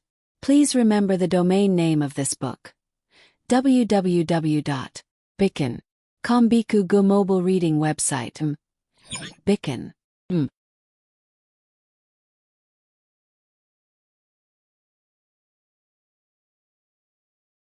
Chapter 170. Jingwon's heart was filled with lingering fear. At the same time, she was extremely glad that the way she dodged was correct. She was even more glad that she wasn't raised to be a waste, like an ordinary girl in the boudoir. Not to mention other things, if her reaction was slow, the result could be imagined. Jingwon turned her head to look at Lee Hongyuan's side. The next moment, her pupils violently contracted. Because Jin Qinwang grabbed the hair of the already subdued black-clothed man with one hand, while the other hand held a dagger. It circled around the man's neck and slowly but powerfully slid past. Perhaps because he used too much force, or perhaps because the dagger was too sharp, blood spurted out. Even if Jin Qinwang was standing behind him, his body was not stained with blood for a while, but that hand was not spared. But he didn't seem to have the slightest reaction, like a god of death who had frozen all 7 emotions and 6 desires, concentrating on reaping lives. The black-clothed man's head was separated from his body, and he, like throwing away garbage, casually threw away the dagger and the head. Really, it was no different from the small things he casually threw away on a daily basis. The headless corpse was quickly pulled to one side, just because it blocked his path. The bodyguards cleared the obstacles at the first moment. Lee Hongyuan walked with steady steps, step by step towards Jingwon. Jingwan's elbow propped on the ground, wanting to get up, but she found that her body was stiff and somewhat unable to move. She didn't know that her face was deathly pale, showing obvious fear. Don't blame her psychological endurance for being poor. After all, it was the first time she saw such a scene. It was impossible for a normal person to not have any reaction. More importantly, Jin Qinhuang at this time was really too frightening. In her eyes, the world had faded, leaving only this man, a man who was like a god of death. Every step stepped on her heart, causing her heart to bear great pressure, as if half of it was being crushed. When there was something strange on her body, Jingwan was fiercely startled and was immediately helped up. Miss. It turned out that her several servant girls had rushed over at the fastest speed. Although they didn't see what exactly happened, but looking at Jingwan's state, looking at the King of Hell's imposing manner of Jin Qinhuang, as well as the scene of Azura behind him, they couldn't help but stiffen and a chill ran down their backs. Even if Blackie and Baishao had slaughtered a lot of prey, this person was different after all, not to mention Qing Zhu and the other maidservants who had never seen blood. Li Hongyuan didn't walk fast, but judging from his footsteps, he still had the same leisurely posture as when he was strolling with Jingwan. When he got closer, the maids protected Jingwan and retreated. Jingwan forced herself not to look at the scene behind him. She took a few deep breaths and tried to calm herself down. This person came for her. Jin Qinhuang had avenged her. Jingwan retreated 2 steps and stopped, hinting the servant girls in front of her to move back. Although she was intimidated by his imposing manner, she still met his eyes that didn't miss her face. The hostility didn't disperse, the ferocity didn't diminish. However, in his eyes, Jingwan only saw herself. Wangya. Wan is afraid of me. Li Hongyuan's voice was a bit hoarse, simply and straightforwardly stating a fact. He reached out as if he wanted to touch her face. However, his hand reached out halfway and retracted because his hand was covered in blood. Jingwan's lips moved, wanting to say something, but Li Hongyuan suddenly brushed past her. Jingwan was slightly startled and hastily turned around. Wangya. Li Hongyuan paused but didn't stop. It must be said that Jingwan wasn't a person who ate a meal. It must be said that when Li Hongyuan left, something was wrong. Now it was even more wrong. Before it was because of her, and now it seemed that it was still because of her. Jingwan subconsciously chased after him, temporarily forgetting the mess behind her. However, whether it was the guards or the Imperial Guards, even if they hadn't seen this bloody scene, they were still men in the end. Moreover, they had all been through strict training. Even if their faces were a bit off, they wouldn't be afraid. What really made them apprehensive was Li Hongyuan himself. Even if an E had seen Li Hongyuan's true nature, he still felt his legs go soft because of Li Hongyuan's terrifying, imposing manner. The closer he got, the stronger the oppressive feeling. As the commander of the Imperial Guards, although he had already seen Li Hongyuan's bad temper, it was still within the range of tolerance. Unlike this time, there was a moment when he felt that he had one foot in the gates of hell.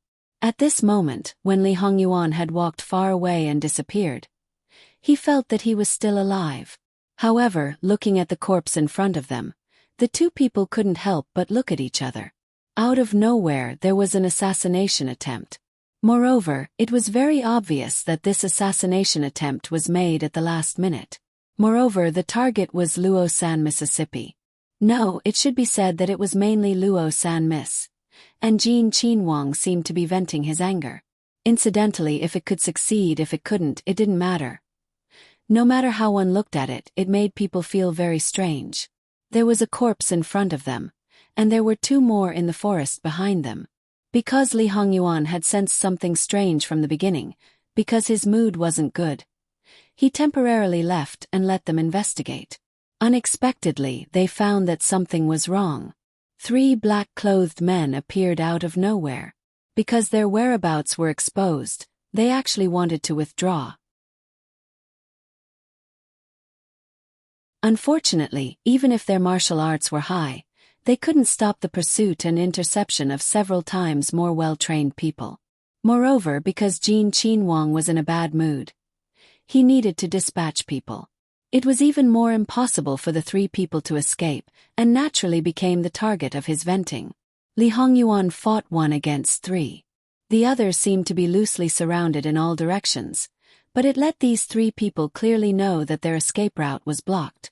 Therefore, even if Li Hongyuan wasn't their main target, they didn't hold back. However, when they really fought, they then realized how terrifying this Jin Qinhuang, who was said to have no good points other than his skin, was. What was valiant was not only his skill, but also that suffocating aura. Moreover, he clearly had the opportunity to kill them in 1 blow, but he tortured them to death. They clearly knew that they were mice under a cat's paw, but they didn't dare to struggle. For them, death was nothing. They had already prepared to die a long time ago. However, they were very unreconciled that they couldn't complete the task. But at this time, the target delivered himself to their doorstep. Therefore, of the 3 people, 2 desperately blocked Li Hongyuan, and the other rushed towards Jingwen. When the black-clothed man shot an arrow, he also had one of his arms chopped off. He knew that his head would be cut off soon after, but as long as the task was completed, it would be worth it. However, the arrow that he thought would definitely hit the target was dodged without hesitation, and the reaction was swift. When the black-clothed man's head was cut off while he was still alive, he stared unwaveringly at the unscathed Jingwen, and then died with his eyes wide open. The corpse had to be disposed of, and they also had to search nearby to see if there were any clues. Li Hongyuan returned to the stream and waded into the water. He very seriously washed the blood off his hands and body. Jingwen stood on the shore and looked at him. On such a hot day, she inexplicably felt a little gloomy and cold. The servant girls plucked the grass off her body, but she didn't even realize it. Li Hongyuan went ashore and carefully wiped off the water droplets. When he stood in front of Jingwen again, he basically couldn't smell the blood, but the terrifying aura on his body didn't decrease, but instead increased. Even so, Jingwen knew that he wouldn't hurt her, so she still bravely met his gaze. On the contrary, if she avoided him out of fear, he might really do something terrible. It was such a strange feeling. "Your Highness!" Li Hongyuan suddenly held her face and directly kissed her. Anxious and impatient. He may have ignored the others, but Jingwen did not. Moreover, they were standing right behind him. In his previous life, couples kissing in public would attract the attention of the surrounding people, let alone couples holding hands in public. It would be inappropriate for them to be scolded for being inappropriate in ancient times. Jingwen couldn't help but subconsciously struggle. However, Jingwen's struggle seemed to have stimulated him. His hand suddenly slid down her neck and tightly held her waist, as if he wanted to rub her into his bones and blood. Jingwen also realized that the more she struggled, the harder he used. Her waist was about to break from the strangulation. This man was like a beast that had lost its mind, and was very possessive. Jingwen thought of the night when he was injured under the cliff of White Dragon Temple. He only hugged and kissed her, and didn't do anything more. So she stopped struggling and let him kiss her. In order to calm him down, she even put her hands around his waist and gently stroked it. Thus, this scene made Jingwen's servant girls blush. They quickly retreated a few steps, and their eyes drifted, not daring to look at the 2 of them. The Yulin army commander arranged for a few people to stay behind to deal with the corpses, while the others dutifully continued to guard. But they didn't expect to see such a fiery scene when they arrived. It made each and every one of the big men very embarrassed. Then they retreated further away, letting themselves hide in the forest and disappear. However, many people muttered in their hearts. Should they say, as expected of Jin Qinhuang? He was extraordinary. Jingwen only felt that her lips were a little numb. Li Hongyuan then released her. Even so, his lips were still attached to hers. "Wan, don't be afraid of me. Even if I kill people like scything flax, I won't hurt a single strand of your hair." As he spoke, his lips opened and closed, brushing against Jingwen's lips. Jingwen didn't know what to say, so she just responded. She knew that what he said was true. Li Hongyuan just hugged her. Do you know, I almost lost you again. At that moment my heart almost jumped out. Fortunately you escaped, otherwise. https://www.bicken.com/11/11807/6653161. HTML chapter error. Click here to report, exempt from registration. We will deal with it as soon as possible. After reporting, please wait patiently and refresh the page. Please remember the domain name of this book. www.bicken.com. Bikugo mobile reading website. Bicken.com. You're tuning in to the Whispers of Romance YouTube channel. Don't forget to subscribe and join us on this journey to catch the most captivating stories.